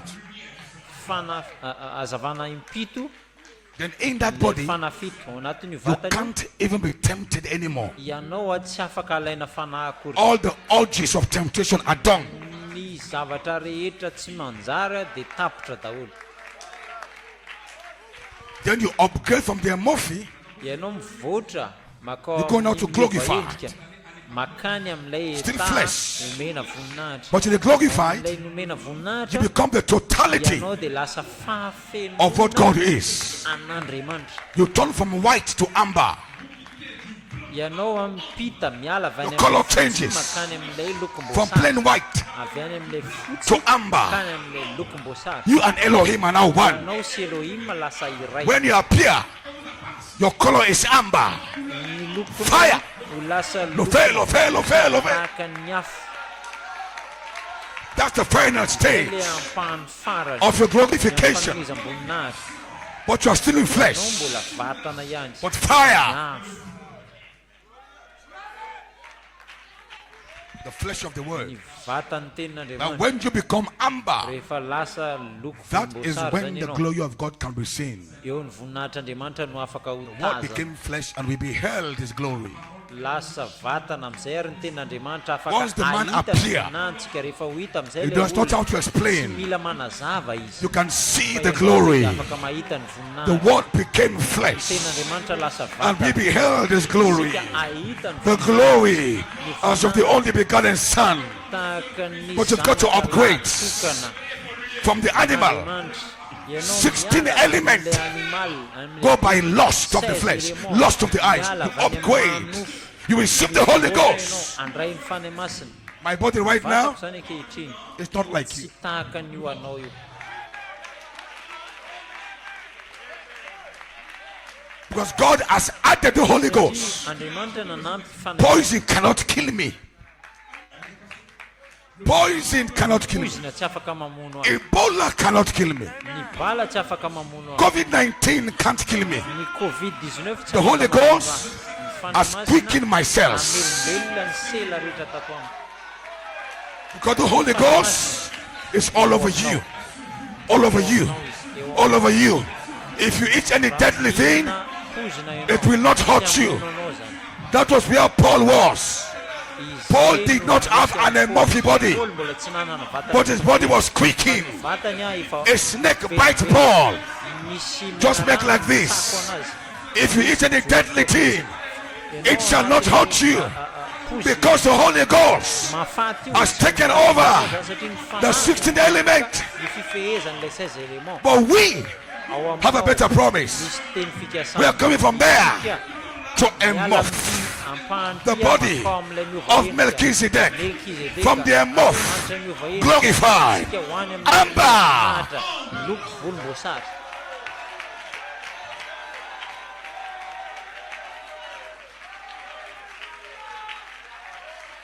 When you become the amorph, Tonga eo amin'ilay you can't die again. niova endrika ianao tsy afaka niofaty. So what Paul had Nananany Paul was part immortality. dia ampahany amin'ny tsy mety maty. We are going to have Anana complete immortality ny tsy mety maty amin'ny by the amorphic body. Alalan'ilay vatana miova endrika. Just like Melkizdek Izy cannot tsy afaka die. niofaty. You in that state, Ao anatin'ny Tabakantasila, you vatana can't die. tsy afaka Jesus Jesosy can be dia killed. afaka novonoana. He was in a body Vatana izy that you can afaka kill. novonoana. But in the resurrection, if you pierce that body, ka hoe cannot die.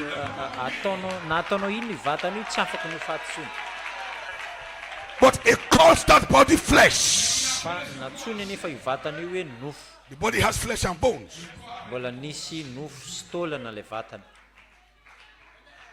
So Bam give it a name, the morph. raha labranama nanome anarana an'io vatana io hoe vatana miova endrika That body can turn itself to anything. afaka miova God am'izay has tiany io come with vatana the io morph body. rehefa tonga zany Andriamanitra niaraka tamin'ny vatana miova endrika tsy maty zany izy So for him mba to die, ahafahany ho faty zany he became lower. izy mbola nidina ambany kokoa sy But the malemy only thing he did not take this one. ny zavatra tokana nefa ny Because if he had taken this kind of vatanao body, rehefa mandray an'io karazam-batana io so he took a body higher than this. St. John izy 1:14. nandray vatana ambony St. John 1:14. ny anao io mba tsy And anoty the izy word became flesh. Jona toko voalohany andiny But that flesh has faefatra theophany in miteny it. dia lasa vatana io vatana io dia misy teofany kely ao anatiny He upgraded. io A morph. namboarina le heaven. vatana mba ho tonga He's coming any back. am'le vatana miova Revelation endrika 10. ao amin'ny apokalipsy toko How is he coming 7 now? Amber. lay azavana lokom-boasary Clothed with the cloud. And the rainbows upon his head. avana miodidina ny Pillars of fire. andray afo That is what you are going to zay become. ho tonga ho You are going to izay be holders. ianao dia ahita Amber. lay His feet, pillars of fire. tahaka His head, a rainbow. Clouds. andrahony Do you believe that this day? androany maraina That is your promise. fikasana ho anao Do you believe that? Do you believe that? You can only hear these things here. ianao tsy afaka Nowhere else. hoe zavatra So apart of you, who else? ivelanao If not here, where else? raha tsy ianao dia izy So I can talk like Brother Coleman. teny tahaka andrala Coleman The common sense, laza hoe if not in New York New City, York City where else? aiza indray And if not you, zany iza where? indray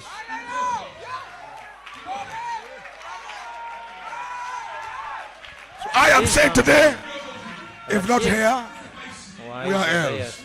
raha tsy So if not ianao you, iza indray who else? Because where else are you hearing these things? satria any ivelany But here, you have the man child. And the man child is upgrading every day, every day, every day, every day. Here, you have the words and the spirit, the Holy Ghost for the bride. Here, we have immortality, change of the body. So if not here, where else? If not you, tsy ianao raha Who tsy ianao else? dia izy you're ianao special. dia olona miavaka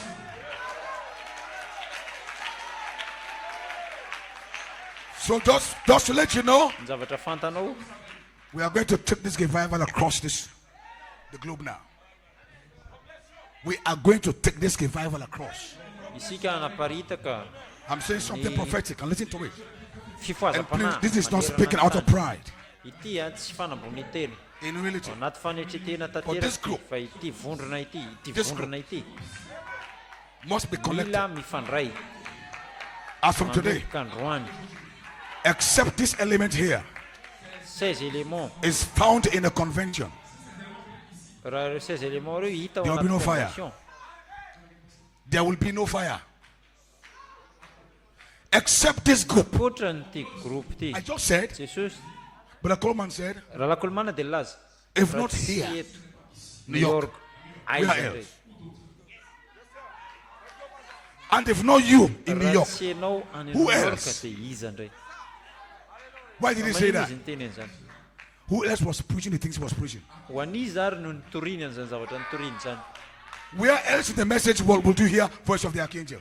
aiza ho aiza ao anatin'ny afatra no Seven andre tongues. an'ilay Only New York. feony arkanjely ny olona ao anatin'ny kotrokorana fito So New I York came ave to also say, za tonga around the message wall, tao anatin'ny afatra where rehetra else are they preaching? aiza moa izy nitory The man Ilay child, zaza lahy like we do here.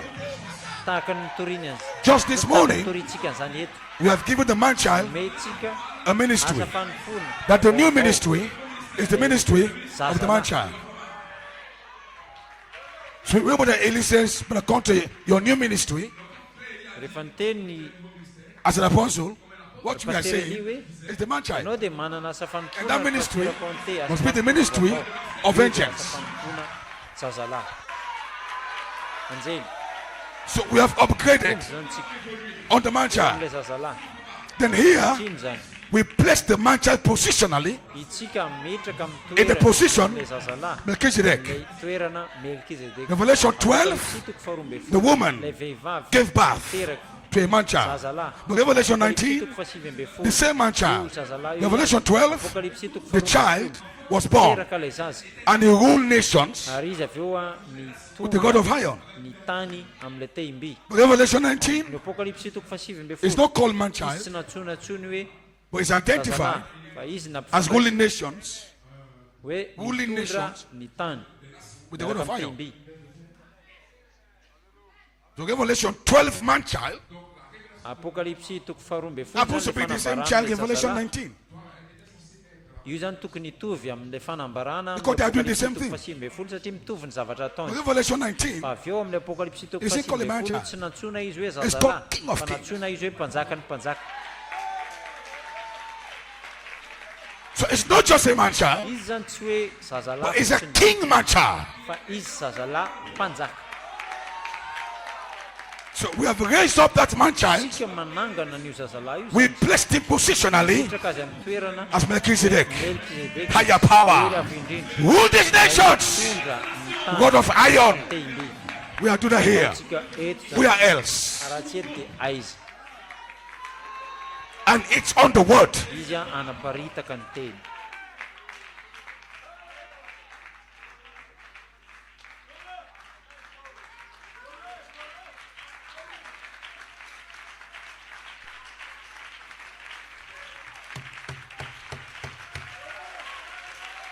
Twenty more minutes. I'm 20 gone. minitra dia farana. Pastor Nyamba, the ministers. Pastera Nomba sy ireo Now we have a pastera ministry rehetra now. manana asa fanompoana vaovao tsika Paul, zao. now we have a new ministry. Pastera Paul manana asa fanompoana vaovao tsika zao. And all these prayer warriors, Fantatro fa ireo anabavy rehetra mivavaka they are ireo. praying now for the new ministry. Ianareo zao mila mivavaka ho an'io asa fanompoana What vaovao. is the new ministry? Le asa fanompoana vaovao. Revelation 12, Apocalypse toko faharoa amby folo. Revelation 19. Ao aorianan'io dia Apocalypse This man toko child, fahasivy amby folo. Le has to Zaza fight lahy for you. miady ho anao. He has to fight Miady izy to free you from war. mba hanafaka anao ao amin'ny War ady. between sin and righteousness. Ady War between sickness and health. ady War amin'ny between wealth and poverty. fahalotona sy ny fahamarinana ao amin'ny fahantrana sy ny He's coming to fight your fananam-parena. wars. Izy tonga hiady miadinao. He's not coming to fight against you. Izy tsy tonga hiady anao. He's coming to fight for you. Izy tonga mba hiady ho anao. You are saved. Voavonjy ianao, You are redeemed. voavotra ianao. But you've not been able to experience the dividends of your salvation. Fa ianao tsy afaky ny anana trakefan'ilay famonjena akory. Bring restoration. Tonga zany izy hitondra Brother Branham famerenana amin'ny lohan'ny For that to be restoration, mba hisi ny the famerenana law has got to be amin'ny enforced. misy lalàna zany a tokony ampiarina. If we don't enforce the law, Raha tsy piaritsika Nothing can izany happen. lalàna izany tsisy zavatra afaka hitranga.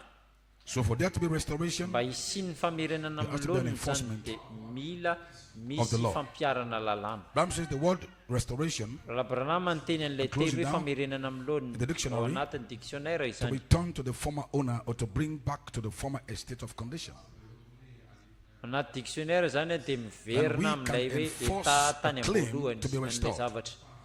Tsy afaka hitondra fitakiana isika ho The word famerenana amin'ny restore lohaniny. means Le hoe mamerina amin'ny bring lohaniny back dia midika hoe the former owner. mitondra n'ilay zavatra izy Or to hiverina bring back to any the former amin'ilay state of condition. etahany sy conditiony tany am-piandohana. And if a claim is made on something, Raha ohatra zany misy fitakiana You make a atao claim amina on it. zavatra anankiray na inona io So this is ataonao mine. eo zany Ram dikany says, hoe ana zany io zavatra to io. make that Mba restoration, ahafahana manao an'io izy raha labranama io famerenana amin'ny lohan'ny io you can't enforce it ianao tsy afaka piatra an'io to make it come back to its right place. mba ahafahany miverina eo amin'ilay toerana tena What he's tokony hisy saying- azy.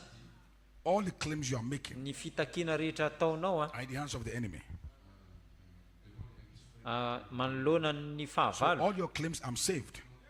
ny fitakiana rehetra ataonao But you're not experiencing salvation.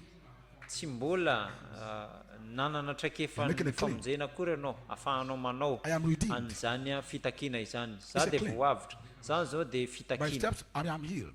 iteny hoe za dia sitrana It's a zany zao claim. dia fitakiana But I'm saying to make it izy restoration. raha labarama hoe mba ahafahana manao ny famerenana amin'ny For lona io your claims to actually come back to you, mba ahafahan'le fitakianao iverina eo you need to aminao enforce them. dia mila ampiarina aloha Now that enforcement is where the war, io the fight, you fampiarana can't do io tonga eo le ady zany dia mitarika ady It will ianao take tsy a afaka ministry. anao an'io ady io nefany tsy maintsy misy asa the fanompoana title midina zany of eo redemption. le taratasy-pananany fanavotana With miaraka the amin'le book, boky we can take everything that Adam lost. isika afaka mandray ireo zavatra Bible very says rehetra to tamin'ny redeem adama that book, izy izy raha labarana actually mba means ahafahanao voavitra ao to amin'io take boky back, io redeem ianao zany everything mila Adam lost.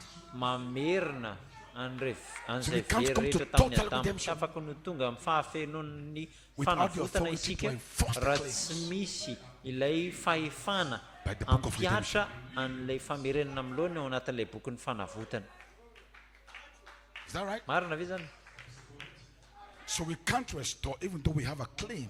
tsy afaka mamerina amin'loana zany tsika na dia manana ny Except there's an fitakiana azy raha tsy mampiatra aloha So Revelation 19 apokalipsy 7:20 has to be the next phase. no dingana We manaraka have the word of God, ny tenin'andriamanitra which is war on the enemy. Which is war on the enemy. ny ady ho amin'ny fahavalo To fully redeem. mba ahatonga anao voavitra amin'ny And fahafenona if this does not happen, raha tsy zany ny zavatra mitranga about perfection fahatanterantsika will be in question. dia mila mametra-panontaniana tsara mihitsy tsika ny amin'ny fahatanterahana That's it. tena zava-matotra ity a And that will be the new ministry of the bride. izany no asa fanompoana vaovaon'ny Bam ampakarana say, raha labaranama dia nilaza some way hoe it went away from its rightful owner. mitovy amin'ny hoe amerenana zany amin'ny tompony tena izy But to restore mba it ahafahany zany averina is amin'loana to bring it back to who really owns it.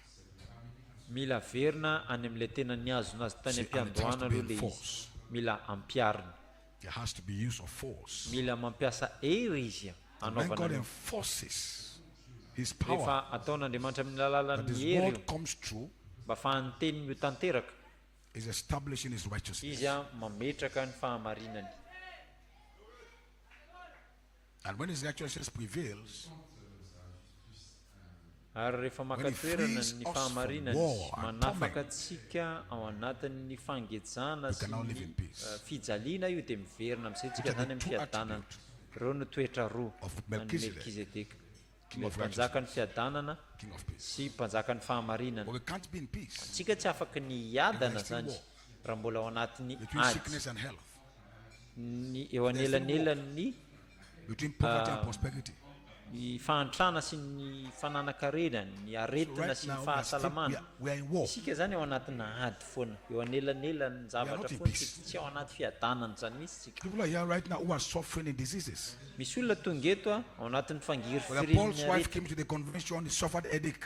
Is she okay? Is she okay now? vadin'ny pastera paul zao tonga eto marary andoha be mihitsy That was war. dinge zany Satan trying to distract that sister satana dia miezaka manodikodina ny lohan'ny anabavy io mba ho variana izy These are wars. ady zany My daughter want to sing this morning. She just woke up and she has a severe stomach ache. My daughter woke up this morning. ny zanako dia ny She fo wanted to tamin'ny sing maraina this morning, te hiry izy tamin'ny maraina but she woke up and she was suffering severe stomach ache. mitsangana izy dia nisy fangiry firina be a teo amin'ny vavoniny ady zany How many of you are here tonight? firy aminareo ny tonga eto You are going through battles. tonga eto inareo a tena hoe ao anatina ady So we are not in real peace. isika tsy mbola tena ao Many of us are just jumping tena and izy shouting. isika dia mioraka fotsiny sy When we have mitsamekina battles, we are fa isika fighting. mana ady atrehana Some are fighting battles of cancer, misy olona miady miaraka amin'ny battles of cancer diabetes, miaraka amin'ny diabeta. The devil is trying to kill them through Dia disease. voly miezaka mamonana izy ireo amin'ny alalan'ny aretina. But source of poverty. Miady amin'ny fahantrana. A poverty that want to take away your respect and regard. Fahantrana izay manala ny Church, we are at fanajana war. tokony ho anareo. Ao anatin'ny War ady. against your own life. Ady. You can't even live your life as a Christian. Ianao tsy afaka hiaina fiainana kristianina. You're supposed to be a Christian with a life, but you can't. Tokony ho kristianina miaina fiainana War. kristianina fa tsy mahavita mihitsy ianao ady zany. We are not at peace. Isika tsy mbola tonga ao anatin'ilay tena So if there has got to fiadanana. be peace, Raha tokony hisy fiadanana we zany. can't compromise. Isika tsy afaka hanao We can't say, marimaritra okay, iraisany hoe eny ary. Let's learn to live with sickness. Andao ary hianatra iaintsika miaraka How do you amin'ny learn to live with your enemy? ahoana ny ahafahanao miara-miaina amin'ny fahavalinao. Well, okay, let me learn to live with this cancer. Avela ho hianatra hiara-iaina amin'ity cancer. Cancer is a killer. Ny cancer nge mpamono olona. Okay, let me learn to live with this diabetes. That is it. Hianatra What? fotsiny aho hoe ohatry ny ahoana ny How do you live with fiainana that? miaraka amin'ny diabeta. These Ahoana ny diseases are fahanao miara-miaina enemies. amin'io. Fahavalo io arety. Don't live with it. Aza miaina miaraka amin'io. Fight it Miadiva. until you conquer it. Mandra-pahatonga ny hoe resinao So izy. Jesus is not negotiating Tahaka ny Jesosy, izy tsy with the miasa enemy. mihitsy. He wages war. Fahavalo, izy dia nandresatra amin'ny ady farany. That means after today, Aoriana ny androany zany. I come back in the evening. Tonga rehefa rariva. But I have positioned you Mametraka anao for war. ady. Today, tonight, Rariva. tonight. Androany hariva. Tell that your enemy. Teneno ny Whether it's fahavalinao. diabetes, it's cancer, whatever it is, you better tell him now Mila teneninao izy amin'ny that this evening, tsaratsara aminao miteny he aminazy must leave. hoe mila miala ianao no amin'ny- negotiation. Tsy misy fifampiraharaana. I said no negotiation. Fifampiraharaana. Tsy fiadivam-bara. I am preparing an army. Za dia manomana Revelation 19. amin'ny toko It is not Jesus alone, the man child. The man child has a horse. sovaly. You also has a horse. Manana sovaly. You are part of the war. Ampahana Tonight. ady. Tonight.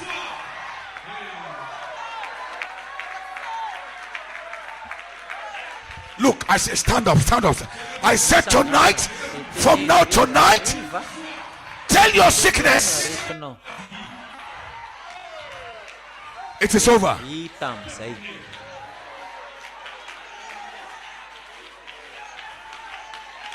I don't just want shouting. Za tsy mila kikika I want mila results. vokatra. The cancer must go. Cancer mila miala. The diabetes must stop. Hita mila mijanona amin'izay. Dispensation of the fullness of time. The sickness must cease. Aretina mila mijanona. Sin must cease. Fahotana mila mijanona. Death must cease. Ny fahotana Time must stop. mila mijanona. I came to declare the ministry of the man child to activate the dispensation, fullness of time. War. Ady.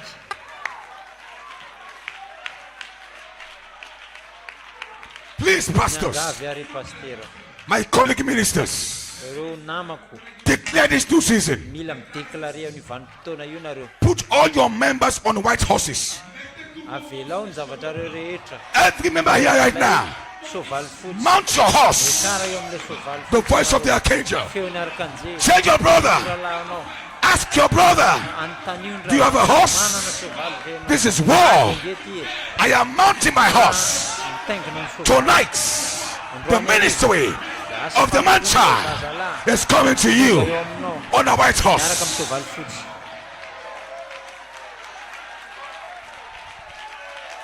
I'm Andeha. going. I am positioning each of you here on horses. Napetrako teo amin'ny toerana misy So anareo take your horse. raiso ny sovalinao. Don't come in the evening Fa tonga ianao androany hariva. and leave your horse behind. Aza vela any aoriana ny sovaly. Officially, you Ofisialy. are placed Ianao dia in Revelation 19. ao amin'ny apokalipsy toko fahasivy amby The folo. man child, Zaza lahy. Melkizdeka, is coming tonight. The blind will see. Jamba ahiratra. The lame will walk. Mandringa andeha. Bondage are going to go free. Izay voafatotra. It can start this morning. It can start right now by the power of the Holy Ghost, by the ministry of the man child. Every sick person, right now, your chains are broken. Prepare this for. This is an army.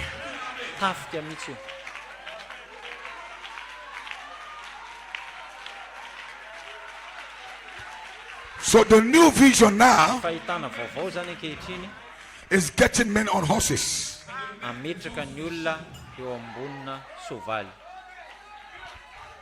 You will see your horse in a dream.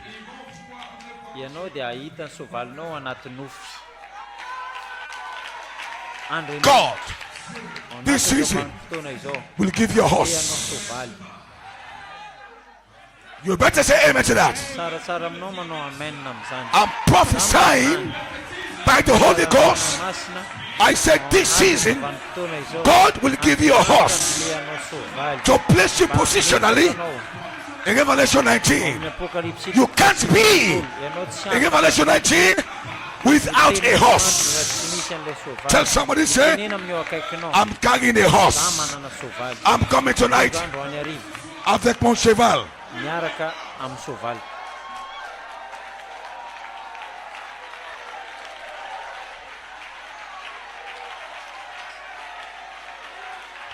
And right now, stop playing. As I'm talking to you right now, I feel an atmosphere in the building. That angels are here. Angels are jumping out of their horses. They are handing their horses over to you. Because those horses, you are supposed to ride them. What I see right now, I see angels jumping over their horses, handing their horses over to you. Ride your horse. Ride your horse. Ride your horse to victory. Ride your horse to victory.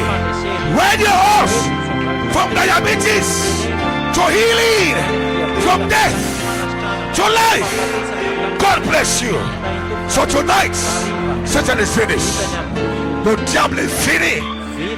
New ministry. God bless you.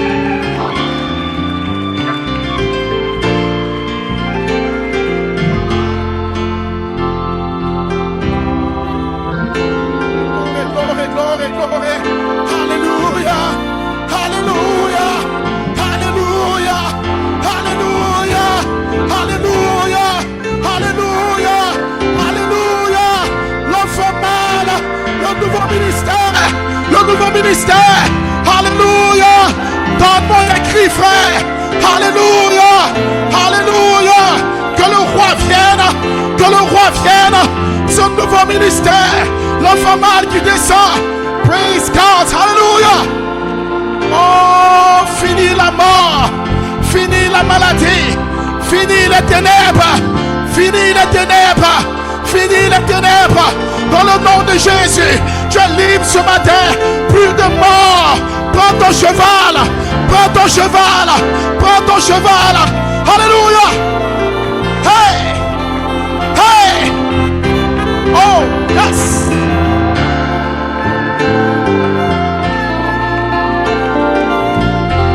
Alléluia. Hey, hey. Les saints sont dans cette salle. Gloire, gloire, gloire. Alléluia. La puissance de l'enfant mâle. Hey! Oh yes! Hallelujah! Oh yes, yes, yes, yes, yes! Élève la voix! Élève la voix! Élève la voix! Élève la voix! Il y a la puissance! Il y a la puissance! Il y a la puissance! En Melkizdeka! Il y a la puissance pour te délivrer! Il y a la puissance pour te libérer. Les malades sont guéris. Si tu es malade, reçois la guérison. L'enfant malade te libère. Si tu es dans le péché, sois libéré ce matin. Reçois le feu. Reçois la gloire. Reçois le feu. Reçois la charité. Il est là. Il est là. Le roi vient. L'enfant malade. Jésus-Christ. Alléluia. Alléluia, alléluia. Yes, yes, yes. Élève la voix, parle à Dieu. Prie au Seigneur. Speak to God. Oh my, my, my. Oh, c'était pas le pasteur Conteh. C'était Elohim lui-même. Le Seigneur lui-même est descendu ce matin. Ce Melkizdeka est descendu ce matin. Lève-toi, Côte d'Ivoire. Élève-toi, Côte d'Ivoire. Élève-toi, Côte d'Ivoire. Tu as un cheval blanc. Nous retournons. Nous retournons. Nous retournons dans la puissance. Nous retournons dans l'autorité. Nous retournons dans la gloire. Hey. Oh, my, my, my. Alléluia, alléluia. La gloire de l'enfant mâle. Élève la voix, parle à Dieu. Le feu descendra. God will be to God. Alléluia, alléluia, alléluia. Le nouveau ministère. Le nouveau ministère. Officiellement. Le nouveau ministère. Oh yes, yes. Oh, oh my, my, my. Alléluia.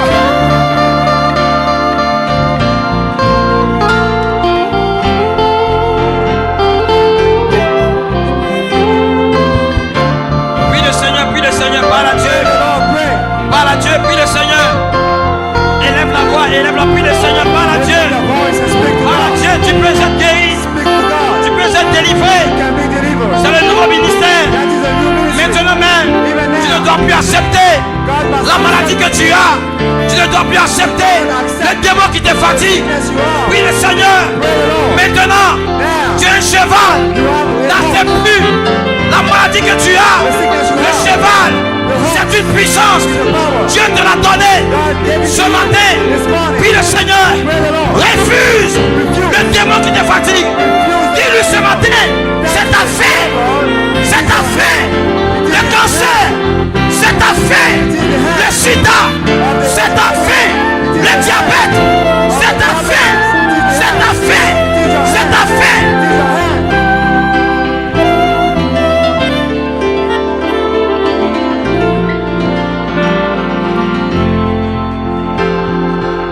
Puis le Seigneur, tu connais le chemin. Tu connais le chemin. Tu connais le chemin. Tu connais le chemin. Tu sais maintenant ce à quoi tu as affaire. Tu n'es plus un enfant. Tu es dans le royaume. Tu es un fils du royaume. Tu es une fille du royaume. Maintenant même, c'est ta saison. Tu as vu ton nom. Tu as vu ton nom nouveau. La révélation de Jésus-Christ et la révélation de ton nom dans cette saison.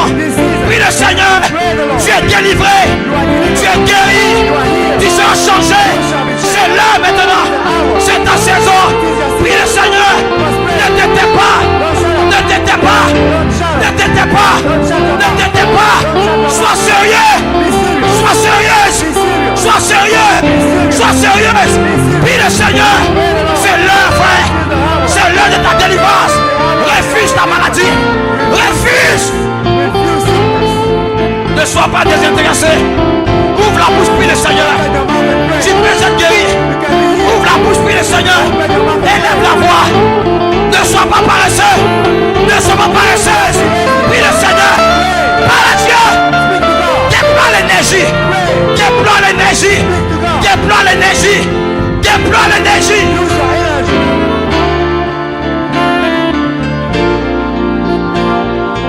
Tu connais le chemin. You know the path. Lève-toi, prie, lève-toi, prie, lève-toi, prie, lève-toi. Ne t'assois pas, ne t'assois pas. Stand up Ne and t'assois pray. pas, ne sois pas paresseux. Ne sois pas paresseux. Lève-toi, prie. Si tu sens la lourdeur, c'est un démon. C'est le même démon qui t'empêche de prier à la maison. Prie le Seigneur. Le même démon qui t'empêche de te consacrer à la maison. Il y a une maladie qui est en train de te défier. Elle t'empêche de te tenir debout. Parce que tu dis, quand je me lève, je sens des douleurs. Dis à ta douleur. Dis à ta douleur. Dis à ta douleur. C'est la fin. That is the hand. C'est un temps de délivrance. This is a time of deliverance. C'est un temps de délivrance. This is a time of deliverance. Le temps de la délivrance. The time of deliverance. Le temps de la guérison. Time of healing. De la restauration. Restoration. C'est ton temps. It's your time. C'est ta saison. That is your Tu season. vas changer. You are going to change.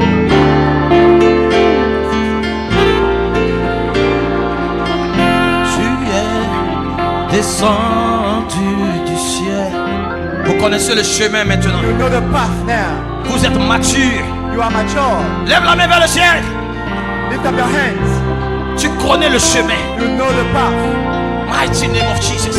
Tu connais le chemin. You know the path. Tu connais le chemin. You know the path.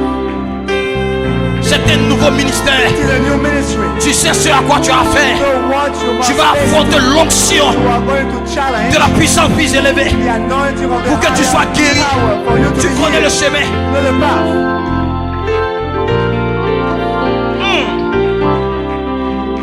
Montrez-le chemin de la terre à la croix. Hey! Payez. Je vais t'entendre chanter. De la croix. Oh.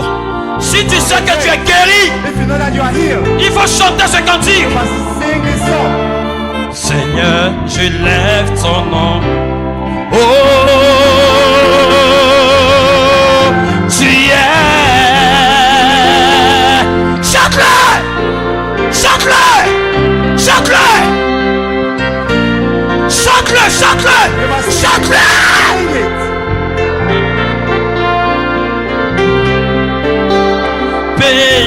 Payer nos dettes de la croix au tombeau, du tombeau jusqu'au ciel. Seigneur, je lève ton nom. Oh, tu es. Il faut le chanter avec si. You must sing it with life. C'est ta délivrance. That is your deliverance. Le démon qui te fatiguait, c'est terminé. That was around. Chante-le. It is over. Attends Dieu. Worship God. Élève la voix. Lift up your Lève la voice. main. C'est ton jour de victoire. That is your day of victory. De la croix au tombeau, du tombeau jusqu'au ciel. Seigneur, je lève ton nom. Oh, tu es. Il faut le dire à Melkizdeka. Il faut le dire à Melkizdeka. You must say it to Melkizdeka. Montre-le chemin de la terre à la croix. Payer nos dettes de la croix au du tombeau jusqu'au ciel.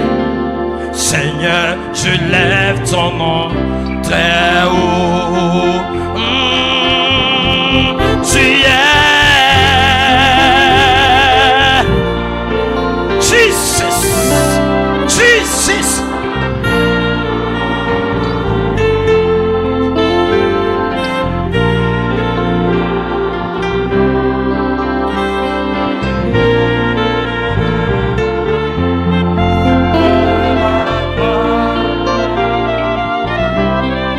Du tombeau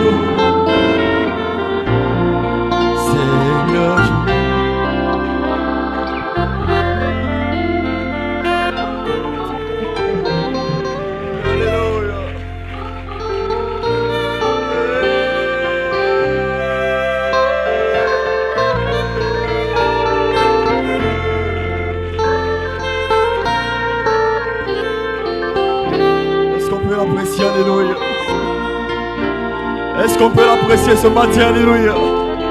On déplace un nom de bataille ce matin. Alléluia.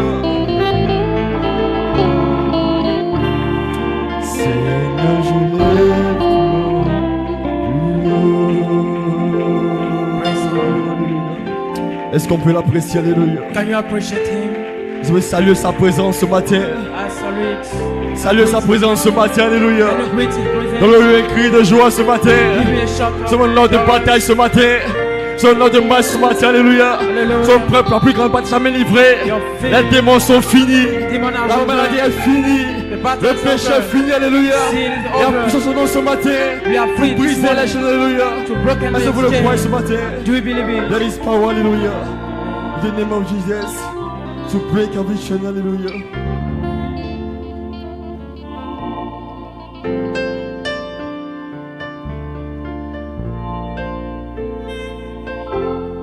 There is power in the name of Jesus. There is power in the name of Jesus. There is power in the name of Jesus.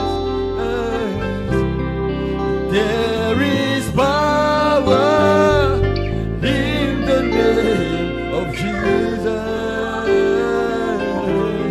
to break every chain, break every chain, break every chain, to break every chain, break every chain, break every chain. Il y a puissance dans le nom de Jésus. Il y a puissance dans le nom de Jésus. Il y a puissance dans le nom de Jésus pour briser les chaînes, briser les chaînes, briser les chaînes. Oh, pour briser les chaînes, briser les chaînes, briser les chaînes. Oh, il y a une There's armée an army qui s'élève. raising up. Oh, il y a une armée There is an army qui s'élève. raising up. Oh, pour stopper la mort, To stop death, la maladie the sickness, et le péché. and the sin. Pour stopper la mort, To stop death, la maladie the sickness, et le péché. and the sin. Il y a une épouse There's a bride qui s'élève. raising. Il y a une épouse There's a bride qui s'élève. raising up Pour stopper to stop la death, maladie the sickness, et le péché. and the sin. Pour stopper la mort, To stop la death, maladie the sickness, et le péché. and the sin.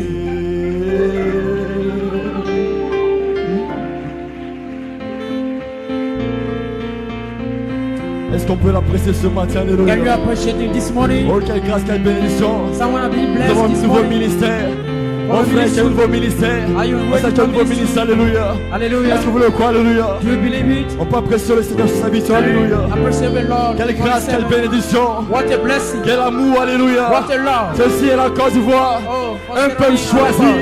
Un peuple prédestiné pour porter le refrain. Alléluia. Sois apprécié. Amen. Que ce Hallelujah. nom soit béni. Amen. You may be seated. Alléluia. Nous sommes à la fin. We are closing. Nous allons reprendre à 16h30. We are coming Amen, back amen. at 4. Juste donner un mot de prière. Précieux Père Céleste, divin roi, nous te Precious bénissons, Father. Seigneur. We bless you. C'est une grâce, c'est un privilège, Seigneur. What a grace and privilege Nous avons choisi ce petit groupe ici pour ce Père Céleste. to see you among us, Pour entendre ces mystères, Seigneur. to hear this Pour une mystery. discussion divine pour ce Père Céleste. Oh Lord, precious Father, Merci pour le placement des fils et des filles, thank Seigneur. you for your blessing on Merci your pour les son, ordres de marche pour ce Père Céleste. to give a salute Nous faisons la back, promesse après ce message divin roi de monter sur nos chevaux, Seigneur. to ride Pour with combattre the chaque horse, démon personnel, to Seigneur. fight every demon. Pour faire reculer les Philistins pour ce Oh, Père to Céleste. make go back the Quand tu as Philistines. promis au divin roi que dans le temps de l'adoration pour ce Père Céleste, tous ces Philistins de la maladie, de la mort, du péché ont reculé pour ce Père Céleste. Pendant cette commission, divin roi Père, bénis tes enfants pour ce Père Bless your Céleste. children. Bénis tes serviteurs au divin roi, Bless your Seigneur. servant. Que cette parole demeure dans nos cœurs. Nous voulons la chérir, l'entretenir, Seigneur. Nous voulons penser cela tout le temps à la maison de travail pour ce Père Céleste. Descendons l'âme au divin roi Père. Bénis tes enfants pour ce Père Céleste. Alors nous préparons à prendre la pause, Père. Fortifie nos corps pour la réunion finale pour ce Père Céleste. Nous le demandons, Seigneur. Au nom de Jésus, nous avons prié. Alléluia. Amen, amen, amen, amen.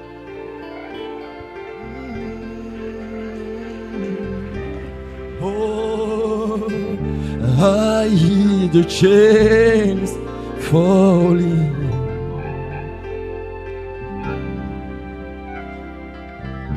I hear the chains falling. Hey. I hear the chains falling.